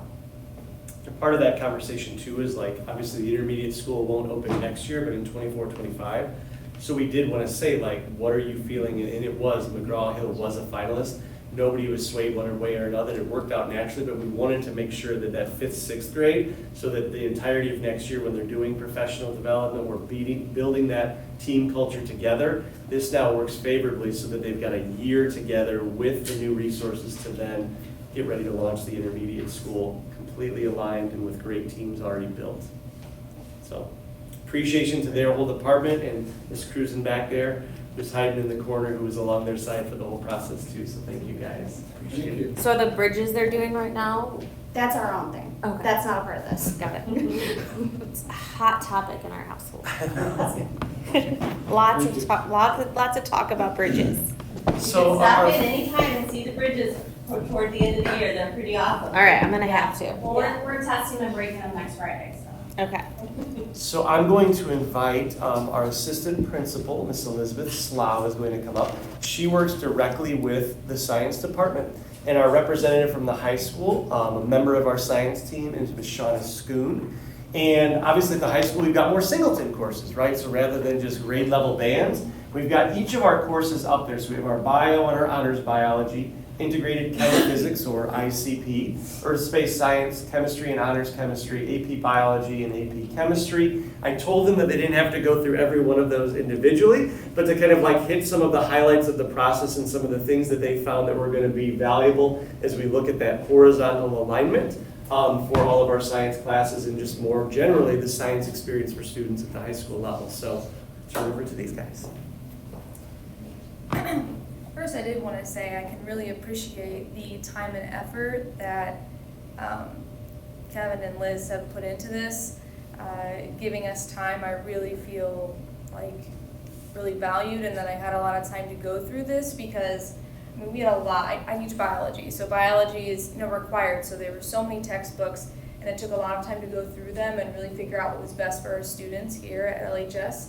And so I feel like with the time that we had, we were able to go through all of them and give them the due diligence they needed. We went with National Geographic. The science standards for biology didn't change too much. It was more about the application and the presentation that changed. And I feel like National Geographic really aligned with that. They took the phenomenon approach where they introduced students to a topic and they brought in real scientists that had perspectives from all over the world. So they got exposed to what scientists do, what scientists know, how they think and link new ideas together. And I always love when students are exposed to different careers. So overall, I feel like it's a great curriculum. It also offers a lot of virtual labs, which as a science teacher I can really appreciate because it takes a lot of time and effort to set up labs. So if you want to do a lab every 2 weeks, having a virtual lab is really fun and really good for the students, and their virtual labs were awesome. They allowed students to collect data, and then the data analysis was very individualized and gave them a lot of freedom in their choices. So overall, I think it's a good choice for us. Yeah, you'll see National Geographic is repeated a few times, but every course, like each teacher, they really took the time to find what fit for their course. So we don't necessarily have one vendor because there is so much variety with what's available and what the courses need. So it took a lot of time. I'm usually not a science person, but I learned a lot just looking through the materials and the standards. I'm excited. The virtual labs will be great.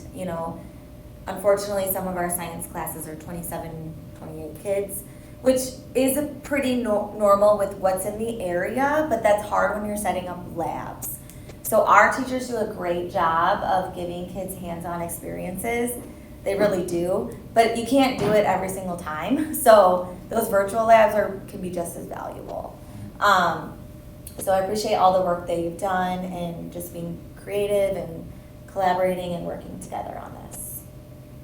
I think when it comes to the 2 AP courses you see up there, we are still a part of a consortium known as AP Tippin in the state of Indiana. It's a teacher incentive program. So we have a coach that specializes in science, and I know that unlike the others where we have a little bit more local control, the College Board dictates a lot of like the texts that you can choose from that are aligned to an approved syllabus for an AP course. So working directly with our science specialists from AP Tippin, looking at the list of approved vendors from College Board, those two from our science teachers, they were kind of like salivating at like, oh, this is like the creme de la creme of what we need for AP instruction. And it was something that had been vetted, and you see AP courses around the state of Indiana, around the country that are using those. So they're really excited to get those resources into their hands. And I think what I kind of most appreciated about the high school team is that while they're very specialized, like for example, there may be one teacher that teaches earth space science, bringing the whole department together and just having them kind of talk about the different vendors and the different opportunities, even if it wasn't a course that they taught, led to kind of that richer discussion, the more objective use of the rubric. So it wasn't just about what the feeling was towards it, but its ability to actually meet the criteria that were on that rubric. So I thought it was a great opportunity to not work in isolation, but to work as a team. And I hope that like Sean and her colleagues felt the same way, because they've had some turnover there. And Sean is new to the department too as well. So like bringing that together so that they don't feel as though they have to work in isolation, but we see it as a more comprehensive science experience for kids rather than individual courses. So kudos to the team for working so much together in that one. It always doesn't have to be the case when you're a singleton. Thank you, guys. Thank I'm excited you. to see the National Geographic on there. Yeah. At Titus's former school, our science teacher for the whole elementary was very involved with the National Geographic program, and she often got the scholarships to go on the trips for the teacher enrichment in the summers. So there's a lot that comes with the National Geographic, even at the upper level for our teachers, so that's great, we're bringing that in. As you might imagine, they have great photographs and videos. Yeah, very They know better than anybody else. Yeah. So I want to wrap it up here. Like PD, this presentation was created before yesterday. So like in the ideal situation, we would be making these tomorrow morning, contracts with the vendors, and I would be booking professional development for these teachers in which they would have a stipend to attend so they could begin planning for next year. I'm going to be working like as rapidly as possible now in the remaining weeks so that we can try to get that initial training as soon as possible. But I always make a commitment to anybody that goes through the curriculum review and that brings in new materials to make sure that you don't just like say, here it is, here's how you log in, go. Because it's overwhelming. We always negotiate a second training that happens after the first unit of study is taught because you learn so much from it, and then a third training in the winter because now you've lived a couple of them, you've built upon that learning. So committing to 3 learning cycles is so important when we bring in new materials, and it's something that I think Tri-Creek does really, really well and we're committed to, and that wouldn't change for anything that we're doing for science either. So next steps, you guys know, I mean, you read the memo. I have to read and find out what that clarification on science is. I have to continue communicating and working with our teams, and ultimately it's going to delay when I come to the board with a recommendation for TBR and rental costs rather than parent fees as it's been for years and years now. So we've got a lot of heavy conversations ahead of us, and they're all a part of the larger one that Mr. Anderson kind of kicked off the superintendent report with earlier tonight. So thank you guys so much for kind of going through that. I know that it's a little bit of a lengthy presentation, but I think when it comes to the things that are driving instruction in our classroom and ensuring that we have a current and viable curriculum, like it's a really important one. So I want to say, like, not only to the representatives that are here today, but to all of the teachers that work throughout this process who were willing to get substitutes to work together during the day, who undoubtedly worked outside of the school day. Like, this wouldn't happen without them and their love of their content and their appreciation for the process. So thank you guys, and please share that with all of your colleagues as well. And thanks to the board. Thank you. Don't feel like you need to stay. Thank you for coming. Thank you guys. Pointed in this direction. You sit down. Thank you, guys. Okay, moving on, we have approved the initiation of a garden club at Oak Hill Elementary School that would be sponsored by Oak Hill Elementary School teachers Mrs. Julie Alicia, Mrs. Melissa Campbell, and I don't even know if I want to try this one. Yeah. Do you mind if I share a picture? Can you say Mr. How do you say his name? Mr. Karchoff. Karchoff. To begin. Rashid Karchoff. Okay, to begin as a pilot during the 23-24 school year. I'll make a motion. Okay, I have a motion. Do you have a second? Yeah, second. I have a motion and a second. All those in favor? You want to have a discussion first? Oh, sorry, discussion. Yes, thank you. No, it won't go up. I don't know why it's not showing. I was gonna show you guys a picture. I'm waiting for it to come up here. It's all right, it's getting late. If you have questions, let me know. I'd be happy to answer them for you. We'll have our people call your people. Please do. Is this gardening, like What's up there? vegetables and fruits, or? It's okay. Oh my gosh. The pressure. I know. The pressure.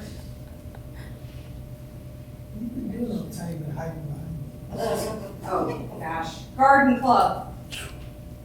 Picture. This is where they would like to start with the board's approval. There's a courtyard outside of our library. Our PTO just purchased outdoor seating so we can have outdoor classes. And this is a mess right now. It is overgrown. It's really not being taken care of. And we would like to beautify it, starting with a perennial garden. our life skills classes, would also like to build birdhouses. Eventually, we would like to get into some vegetable gardening and having different grade levels assigned, but it would be an after-school club, and we would expect some volunteer hours from the students and parents to commit. And if they earn so many volunteer hours, we would have a special event at the end of the year for the families. So, Love that. All right. Any other questions or comments about the garden club at Oak Hill? All right, I had a motion and a second. All those in favor? Aye. And opposed? Motion passes. Can't wait to hear more about the garden club. thank you. All right, looks like we're moving on to approve the initiation of DECA, formerly Distributive Education Clubs of America, at Lowell High School. That would be sponsored by Lowell High School teacher Mrs. Deborah Hinchy to begin as a pilot program for 23-24 school year. As a former DECA member, many years ago, I would like to make a motion on this. I think it's a wonderful idea. All right, we have a motion. Do I have a second? Second. All right, we have a motion and a second. Let's hear about DECA. That was I easy. didn't remember his name, Mr. Haynes. I need one of those red buttons. That was easy. Do you mind though, I know it's really late, and do you mind if I just take 3 or 4 minutes just to tell you what's going on in the business department? Because I know some people here, but a lot of you I don't know, and some really cool things are happening in the business department. So those of you who don't know me, I teach CTE, work-based learning, and dual credit entrepreneurship. So last year, and I teach dual credit economics, but that's not a CTE course. So last year we started with a new Indiana pathway for entrepreneurship. And we were one of the first schools in the state to go to RISE certification in South Bend. And that enabled our school to partner with Ivy Tech so that the students in the first year of the pathway can earn 10 free college credits. The students in the second year get 5 credits, so that's pretty awesome. But now, this year what we did is we went a step further, since it is a CTE course and we're trying to get a lot of real world learning experience.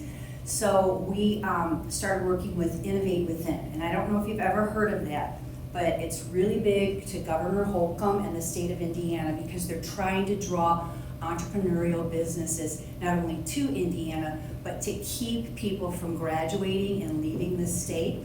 So Innovate Within is considered to be the premier pitch competition, which is where people go and they try to get money from, venture capitalists, people who will lend them money, or angel investors. Anyway, it's the premier high school pitch competition in the whole country. And in our section of the state, our region is considered to be the most elite. So if you get to the regional final in our district, you would easily make it to state if you were anywhere else. Sophia Broberg, who's a sophomore and a second-year student, there were 2,500 kids or students in the state that entered. In our district, there were 700 entrants. She was 1 out of 10 who made it to the regional final. And I couldn't be prouder of her. She was just amazing. So as part of that, she got a $200 scholarship. She got to work with the Indiana Small Business Development Council. She has ongoing mentoring capabilities. And then the Innovators Society that's at Purdue has asked if we would work with them, and we're trying to put something together since Lake County is such a hub that we can pilot something, and instead of us having to go to other parts of the state, if we're these elite group here in Lake County, why don't we do something here? And Angela said she would be open to having Lowell High School pilot it. The gentleman who is the he's actually the engineering teacher at Hobart, but he always wins the state. He's got the magic. I talked to him, and we were talking about how you don't even have to be at your own high school. You can have students from different high schools collaborate. So next year, the goal is for our second and third year students, because we'll be doing the third year of the pathway next year, to have not like 75% of those students at least enter the contest. So that brings me to DECA. What I'd like to do now is have DECA, the DECA Club, which I think will be okay to have. We'd like to have that because that will not only help the entrepreneur students, but also the work-based learning students. They have $200,000 worth of scholarship money every year for the students that want to be going to college. But for the other students, they also have over 50 competitions. 9 of them are pitching competitions, but they're professional development. They are marketing, just all kinds of, finance. They have entrepreneurial skills training and things that will help them so when they're out in the workplace, when they graduate from here, they will have practical skills, they'll have certifications, things that will help them in their careers. And that's important because this year we have 7 work-based learning students, but for next year we have 23 enrolled. So it's tripled. So that's really going to be helpful.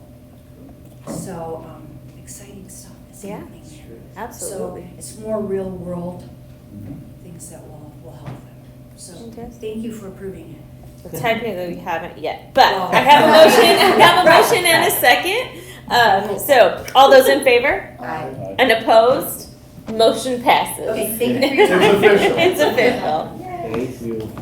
Thank you so much. She's so Sure. inspirational. I was just gonna say, you've gotta be so exciting in that class and inspiring. Just hearing you talk, I'm sure your students I love it. I was in business for so many years, and now I just get to share it with the students, and I wish I would have done it years ago. I really do.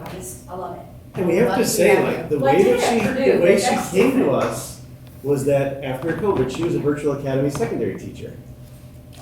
And crushed it. Right? In one of the most challenging positions you can imagine, motivating secondary students to do online coursework for an entire year. So lucky to have found her for then she's like, and then I transitioned away from that. Yes, I did. Well, we're lucky to have you. Absolutely, thank you. I love it. I love it. And I've had complete support for every idea I've proposed, even the crazy ones. I've gotten nothing but support, so I'm very appreciative of it. Awesome. Moving on to personnel, approve the request for an additional FTE construction trades teacher at LHS. I'm on board. I think the program's phenomenal. I think they're off to a great start. And I think it'll be a program that'll definitely grow and certainly be providing lifelong skills for all the students involved. Do we need a motion? I think we need a motion. I'll make a motion to approve the additional teacher. I thought I did, but I'll second. All right, we have a motion and a second. All those in favor? Aye. And opposed? Motion passes. Approve the personnel report dated Thursday, May 11th, 2023. Make a motion to approve the personnel report. I have a motion and a second. All those in favor? Aye. And opposed? Motion passes. Business operations. Adopt Resolution 2023-03, a resolution approving form of the amendment to lease agreement. So we have our attorney, Thomas Peterson, here, who has crisscrossed the state today to be with us. And so let's make it worth your drive over here. And your wait. Thanks for not sneaking out. I'm gonna give you an insight. I enjoyed that, and compared to 5th grade band concerts during a school board meeting, that was really awesome. Those can be painful. Tonight is a preliminary approval of the form of the amendment to lease. This is the lease that is currently covering the high school and Lakeview Elementary schools. We add Prairie? what? Am I having it wrong? Lake Prairie, Lake Prairie. Okay. long day. It's a lake room. And that it provides the same terms that were in the preliminary determination hearings that were then made available for a referendum, which none was filed requesting it. And none of those terms have been changed. Everything remains the same from that. What this sets up then is your final public hearing, which is scheduled for your June 8th meeting. At that time is when the board will be asked to give final approval to the lease. The one thing I'd like to point out in the term, there is, when the bonds are issued, there is a 20-year maximum term for the bonds themselves. But the lease is longer than that for a couple reasons. The first is that the lease is considered to be paid in advance for the next period, so it has to be longer than 20 years. How much longer? The original was, you always put a year on for that. The secondary reason why it's a couple years further than that is if your financial advisor recommends that you do this in a series of bonds instead of all of it at once. And the reason to do that would have to do with where interest rates are at a point compared to where you think they might be. Because when you borrow money and that you may not need the money for 12 months, in today's environment, it's hard to earn more than what you're paying out. So it's an expense that you'd like to avoid.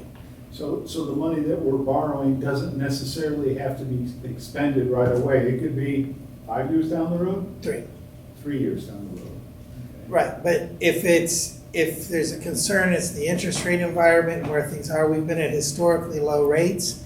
They've gone up significantly in the last year, but we're still at low rates compared to where things have been over the last 20 years.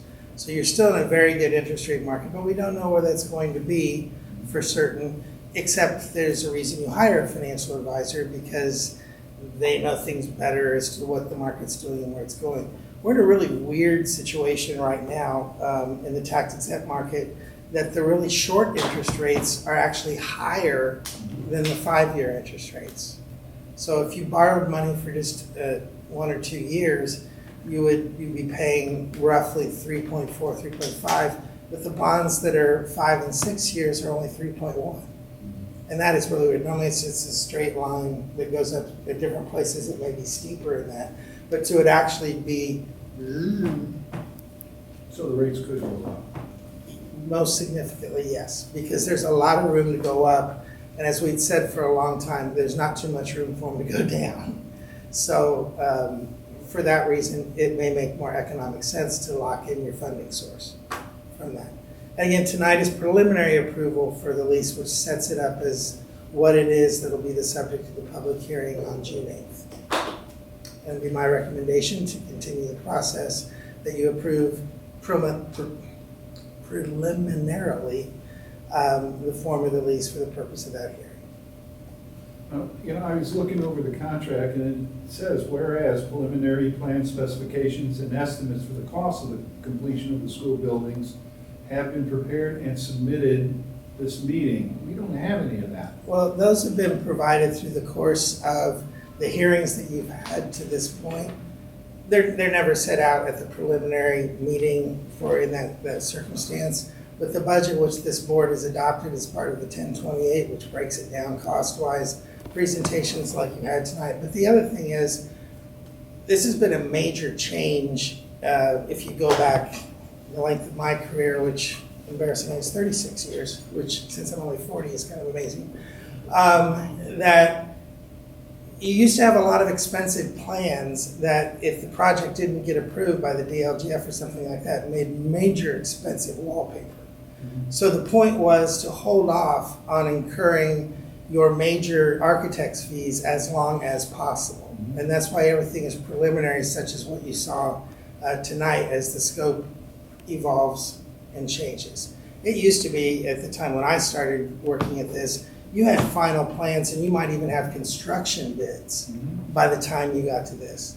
Well, that's a good 20% of the cost. And that's no small bit of change if for some reason, the DLGF back then had to approve the deal, or if there was a board change and you changed it that. So this has been how the process works to encourage that you're not going to incur any costs or things that you can't end up affording to do.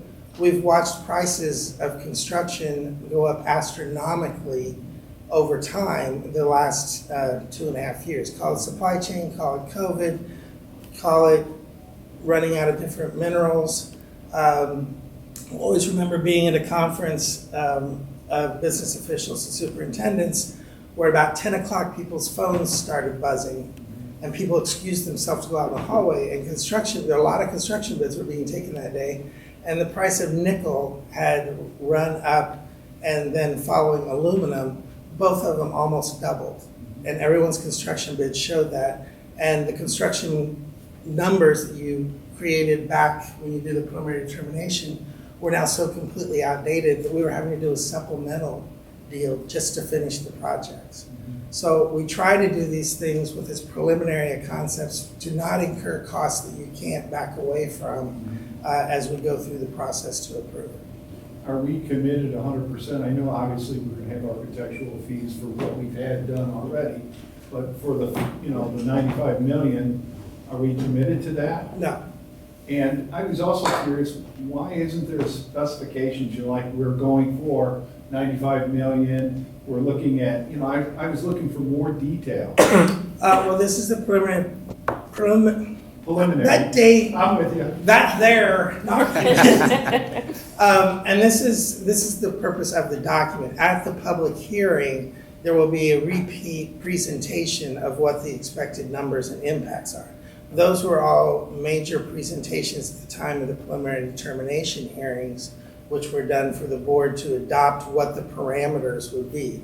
And again, what this document has is consistent with what the board adopted at that point. And that was back before we. That was in November of last year. Correct. But having said that, what this does tonight is set up to have the public hearing where you will get the final round and the current estimates for costs, the current estimates for where the interest rates are, and what the financial advisor's recommendation would be, whether you should lock it in or let her ride, or what as far as when it comes to how much to issue when.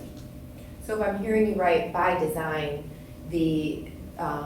there's a vagueness in the estimates, there's a vagueness in the numbers and finality. There's a vagueness, but there is a maximum. For a purpose, though, because we don't want to incur all these costs up front to get those specifics to move Right. forward. Okay. But you do, the vagueness, yes, but there's a maximum saying, but it can't go past this. And I'm reluctant to sign something, I don't know what the parameters are. You know what I'm saying? I don't know how much money, I don't know what the time frame of payment, I don't know what the payments are. Well, you're not signing anything tonight. Okay. Tonight is to say, if somebody wants to look at what the structure is, we've approved we're doing a lease as compared to doing a general obligation bond. And this lease, this is the structure, this is the document, this is what has the parameters that are consistent with what were done in the preliminary determination. And this is the basis for what the board action and presentations will be at your June 8th meeting. Okay, so again, this is just a preliminary document, the formal stuff with all the specifications, the monetary value is coming. Correct. And that's going to Now, be in June? June 8th. June 8th. June Which 8th. it does say that. It's on my calendar, Okay. so it must be so. Which is the Well- backup date for graduation, rain date for graduation. It is. So we the already rain thought through that. date. Yeah. It shall not rain, or whatever graduation day is. So what we determined was if graduation ends up being on June 8th inside, graduation starts at 6, we have to maintain, because we publicize this meeting in the paper, we can't change that. So we'll go through graduation and then we will have a board coming over here to the meeting to meet our timeline for approval. If graduation goes longer than, what was the record, 56 minutes? Because It there's used to be maybe, an hour. because there may be some names that are a little more challenging. It is possible to have the board come together and open the public hearing and make a motion to continue the public hearing to the next night. But that had to take. Because we're not all shaking hands. Right? Well, yeah, but if if your hands aren't all in ice from that many, handshakes and fist bumps and whatever else the kids will want to do, that always is an option if we're getting to just a ridiculously late. So then I'll assume that we'll get the presentation of all of those numbers and details. That would be coming from Mr. Elizondo, yes, and then the basis as to what the projects are is something you can compile Will we from. have time with that, or will, prior to the meeting, or will we be getting it first view at that meeting? Well, all the projects that we're talking about is nothing new. We've been No. talking about those since January. But they're So, still not formally refined, and as I asked for multiple times, is a hierarchy of priorities. that doesn't have to be definitively determined to borrow the $95 million. Is that correct? Correct. Well, according to this, it said that it was approved. Well, Proposed amendment, prepared and submitted to the board. It's at the specification and the cost. Some of them have been prepared and submitted to the, well, I guess it didn't say approved, but. You're not looking at line item by line item. You're looking at the overall scope of the project, and you're getting approval for $95 million with anything embedded within that project. We may not get to everything embedded in that project because you run out of money. And that's the key, and that's not uncommon that it runs down there. What often will frequently end up happening is you also think you have a preference thing, but number 3, the price went nuts. 4, 5, and 6 are still very doable. Let's take 3 out and refine it, work at whatever, but go ahead and do 4, 5, and 6, and then 3 is going to have to stand on its own with some later date. So even when priority lists are established, they aren't in like tablets from on high. Well, it reminds me of your standards, the science standards, and that key word that I caught in there, that the skill the students are learning to apply is flexibility. And that's something I think that is now happening in this process. I think the one thing that may help you is that all the bids and the contracts and such are approved by this board. Even though it's a lease and it's a building corporation, and technically the building corporation owns the buildings and you know, they do the work. Everything is done at this level. So when it comes to prioritizing and what's there, that's for you and the administration to decide as you're moving along. And that, you know, as well as the, you know, are you going to do terrazzo? Are you going to do linoleum? Are you going to just paint concrete? You know, those are decisions for you all to make as the costs become more clear. And part of that comes from we just don't know. And I just finished up my first $30 million elementary school. When I started, they were $6 million. Now, I know I'm doing this like I'm an old fart than I am, but that doesn't put that. Holy cannoli. I agree. Because of what goes in it and what's different than it just being a row of rectangles with bathrooms every once in a while. Eggs used to be 68 cents, now they're Right. $6. So, But the sticker shock still hits yes, it does. Yeah, but, you know, $3, $4, that's one thing, but 95 million, that's a big thing. Comparatively, though, we're all kind of in a phase of saying, wow, I can't believe that would ever cost that much in any level. But again, that those are decisions as you move along through the process that are all made at this level. Okay. You are not, even after the lease hearing, you locked in. What you have locked in is the maximums that you have to live with to get as much done as you can. That's the ceiling. Even like with the operating referendum that we just passed, we wouldn't have to have levied the full amount, but that's the maximum amount. So the same principle applies on this front.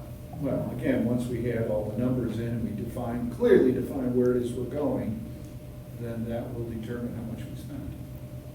Yes, but that clear definition doesn't have to be a line item for the approval process. Right, and this is a preliminary, it's not the final.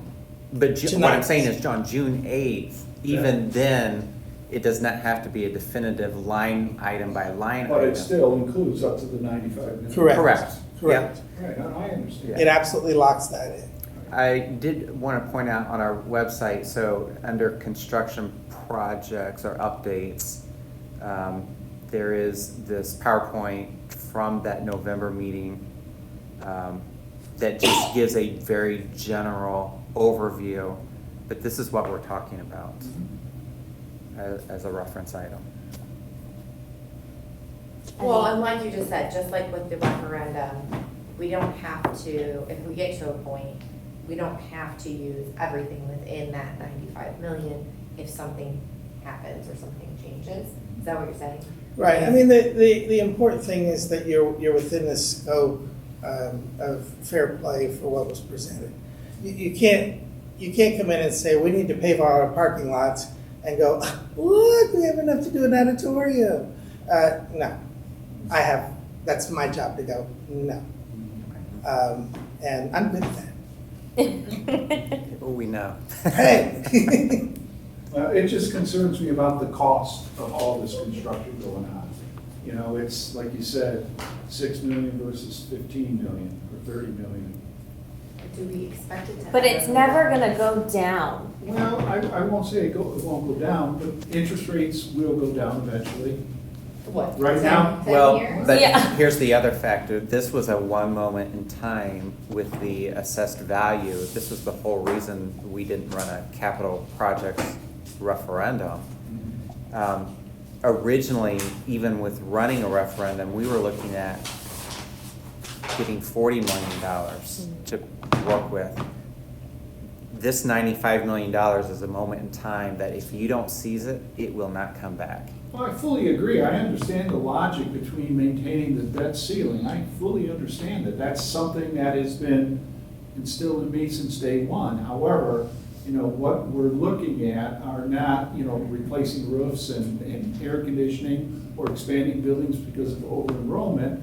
These are, you know, other issues, other things. I still think that there are things that we need as a community and as a district. Some of that. And I know that this is hard because all three of you weren't on the board last year when we started this whole process and decided that this was the direction that we were headed and going to go. So obviously, you know, you're coming in after that was already all started. But we didn't go into any of it lightly. We all had, you know, very in-depth conversations and a lot of talk about what was needed, what was wanted.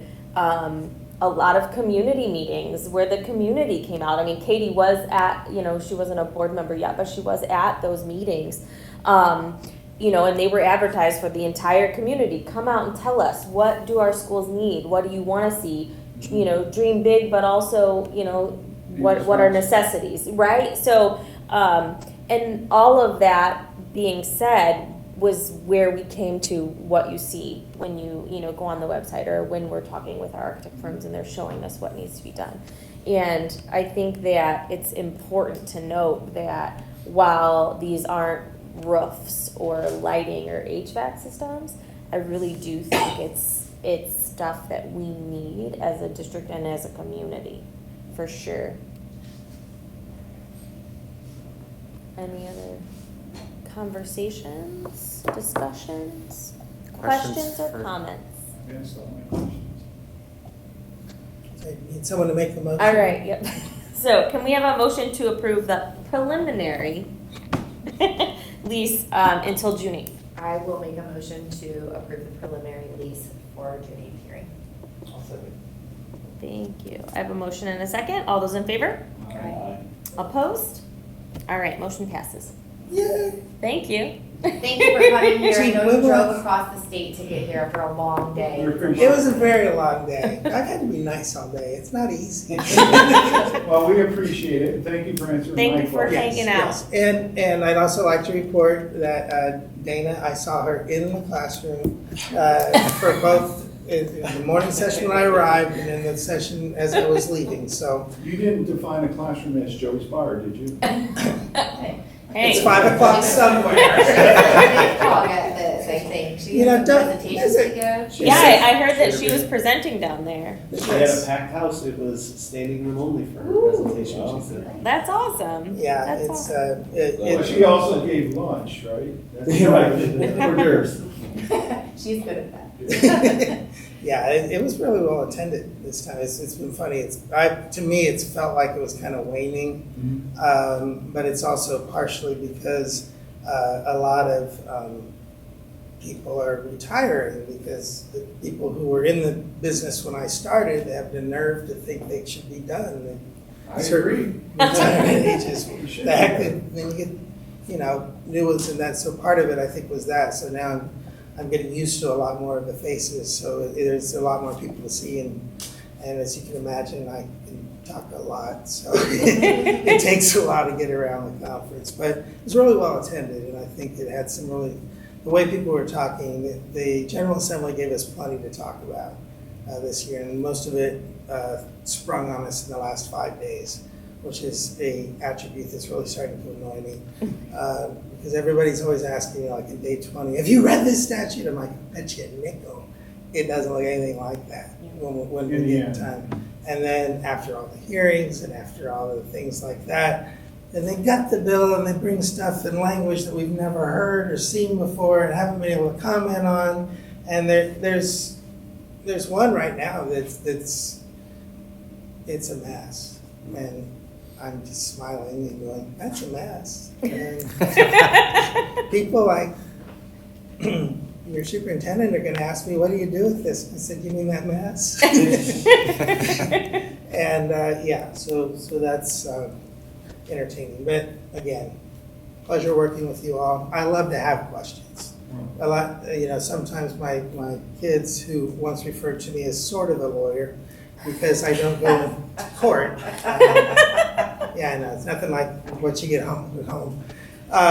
But they'll say, how was your presentation? And I'll say, well, I didn't say anything.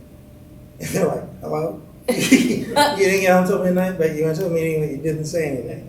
I said, sometimes those are my best meetings. I just stand there and go, and then it gets done. But I also appreciate when you get a situation, I'd much rather have you ask me than, just worry about it or try to figure out what is this language all about and why are we there and this kind of stuff. And it's probably good for me every once in a while to understand everyone doesn't speak bond lawyer. And then, to be able to come back to that. So that's great with me as far as that goes. All right. So Thank see you. you June See 8th. you June 8th. Thank you. Safe travels. Oh, yeah. All right, business operations number 2, approve relocation of the school district central office to the campus of Lowell High School. I will make a motion to approve. I have a motion Second. and a second. All those in favor Aye. and opposed? Nay.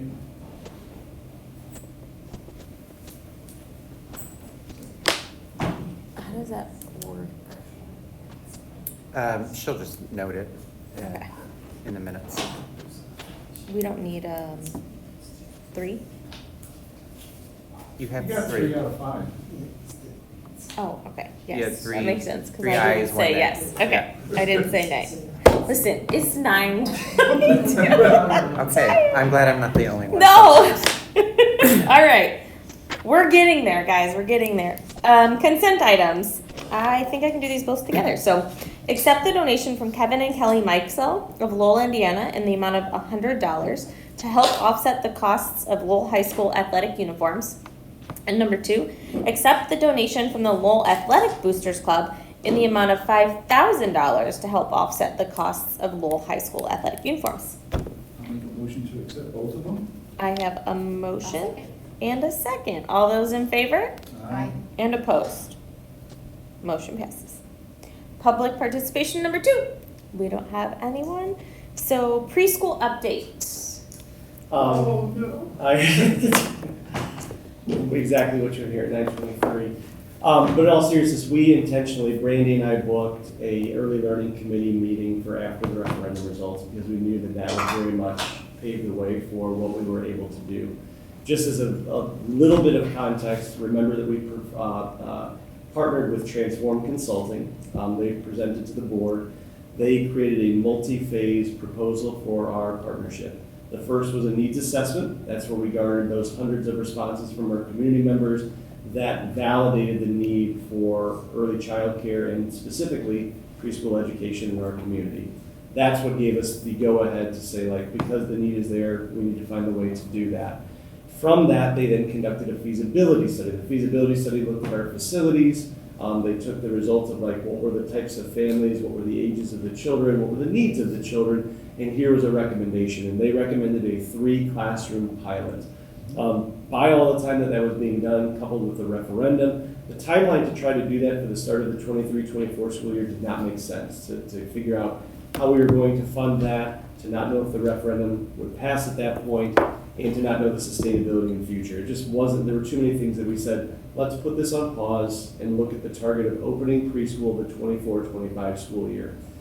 Transform Consulting was amazing in saying that we are going to pause what you owe us in terms of the agreed upon thing. When you are ready to reopen this, which would be right after the vote, we will continue using that feasibility study to then go through the actual like creation of job descriptions, starting to adopt your curriculum resources, furniture, outfitting your program, looking at the space where it would take place.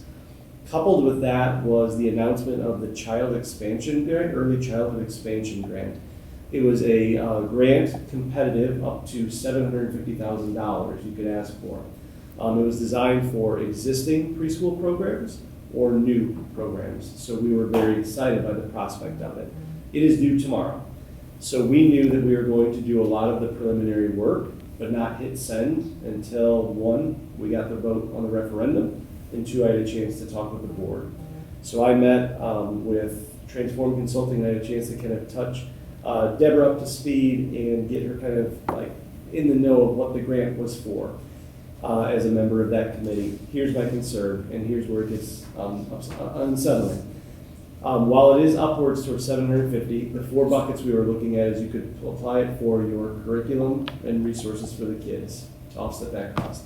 The training for the staff that you hire to know how to use the curriculum. The furniture that is going to outfit your room, and salary and benefits for staff members. All 4 of those were allowable. So we had all of that already outlined in our feasibility plan. Here's where we got into a problem. There are 3 requirements for grant recipients. Number 1, you have to have a 10% match. So if we asked for $500,000, the district would have to put forward $50,000 of those dollars as a match. I think that could have been feasible, but obviously when we're talking now about dollars and cents, a little bit of concern. For a new program, you have to exercise your grant funds within 18 months. So if you were awarded that $500,000, let's say hypothetically that a large chunk of that went to the staff members who had outfitted. If you go 18 months from award date, which is June or July of this summer, you don't get through the first full year, which means the school district is now on the hook for $50,000 of the match, or whatever that amount is, plus the remaining salary of those staff members, which right now, as Mr. Anderson kind of began the meeting with, we're looking at the potential of what cuts are we looking at rather than expansions. The final part of that is you have to make a 5-year commitment that your program will run. So with all of the unknowns out there, it would truly be reckless of us to go for that grant, as much as it hurts my heart to say that, because I think that we would have a great chance, even though it's competitive, to bring in a lot of money to kick off that program within our timeline. So with the board's blessing, I don't feel it is in our good conscience to press send on that application tomorrow at the deadline. We continue to look for opportunities. I think it's also worth saying that you never want to be a school that is awarded a competitive grant only to say, sorry, we can't accept it because you do not want to be blacklisted. We're not going to look at their applications in the future. So the timing is not right. And ultimately, this puts all of our preschool planning on an indefinite hold because we do not have the capacity at this time to talk about expanding positions that we don't currently have. So I believe it would be in our best interest to at least send something to our community who is looking forward to a 24-25 potential open date that says that we are in an indefinite pause for the time being. Given the financial situation, with the referendum, I think that's a wise decision. We can't extend expenditures at this point. I mean, we've got to be very cautious moving forward, and it's the right decision in my opinion. We said the dominoes were going to fall if we didn't pass the referendum, and that holds true. I mean, Fallon would benefit from a preschool program, and I was excited about that, but we can't go forward with that, with the other responsibilities that we currently are holding in commitments. Yes, thank you. And keep those afloat by taking on more. It's right. And a 5-year commitment. not gonna happen. It really is a shame. I mean, and being part of the preschool committee, there was a lot of work and effort put in and excitement. I, as a board member, was one that was an advocate and brought forth that I wanted our district to be able to offer preschool to our community. We don't have a lot of preschool opportunities. Many people have to go outside our community for preschool, or their child just doesn't attend preschool at all. Kevin will attest to, what the statistics say or what it shows if a child does attend a preschool. And you'll see those math, reading, science rates. Yeah. So, it really is a shame. And I wish that this wasn't, what was brought, what Kevin had to bring to us and, how we're ending this meeting, but unfortunately, it is what it And is. unfortunately, this isn't the first conversation we're gonna have about situations like this, there will be many more. I do want to add that Unfortunately. a part of that, the partnership with Transform, were some deliverables to prepare us for that. So right now, I shared with them kind of where we are. They've taken it back to their leadership team to say like, we are willing to be flexible, we are willing to put on pause, because there are still some deliverables that even if the partnership comes to an end, because we actually leveraged ESSER grant funds to fund that partnership.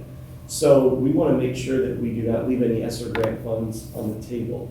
So we can still potentially get all of those job descriptions, the handbook, all of the enrollment information, all of like the cost, we can get that and we can box it.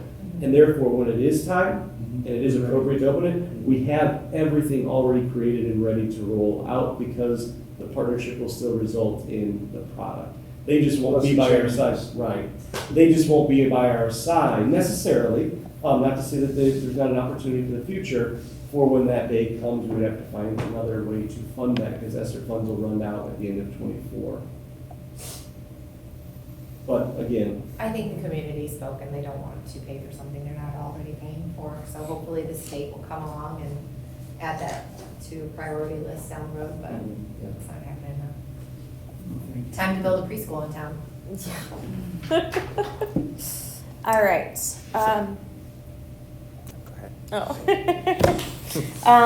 Okay, so our next meeting is Thursday, May 25th. Thank you for those that came and stuck around, and for those that have watched at home. Meeting is adjourned.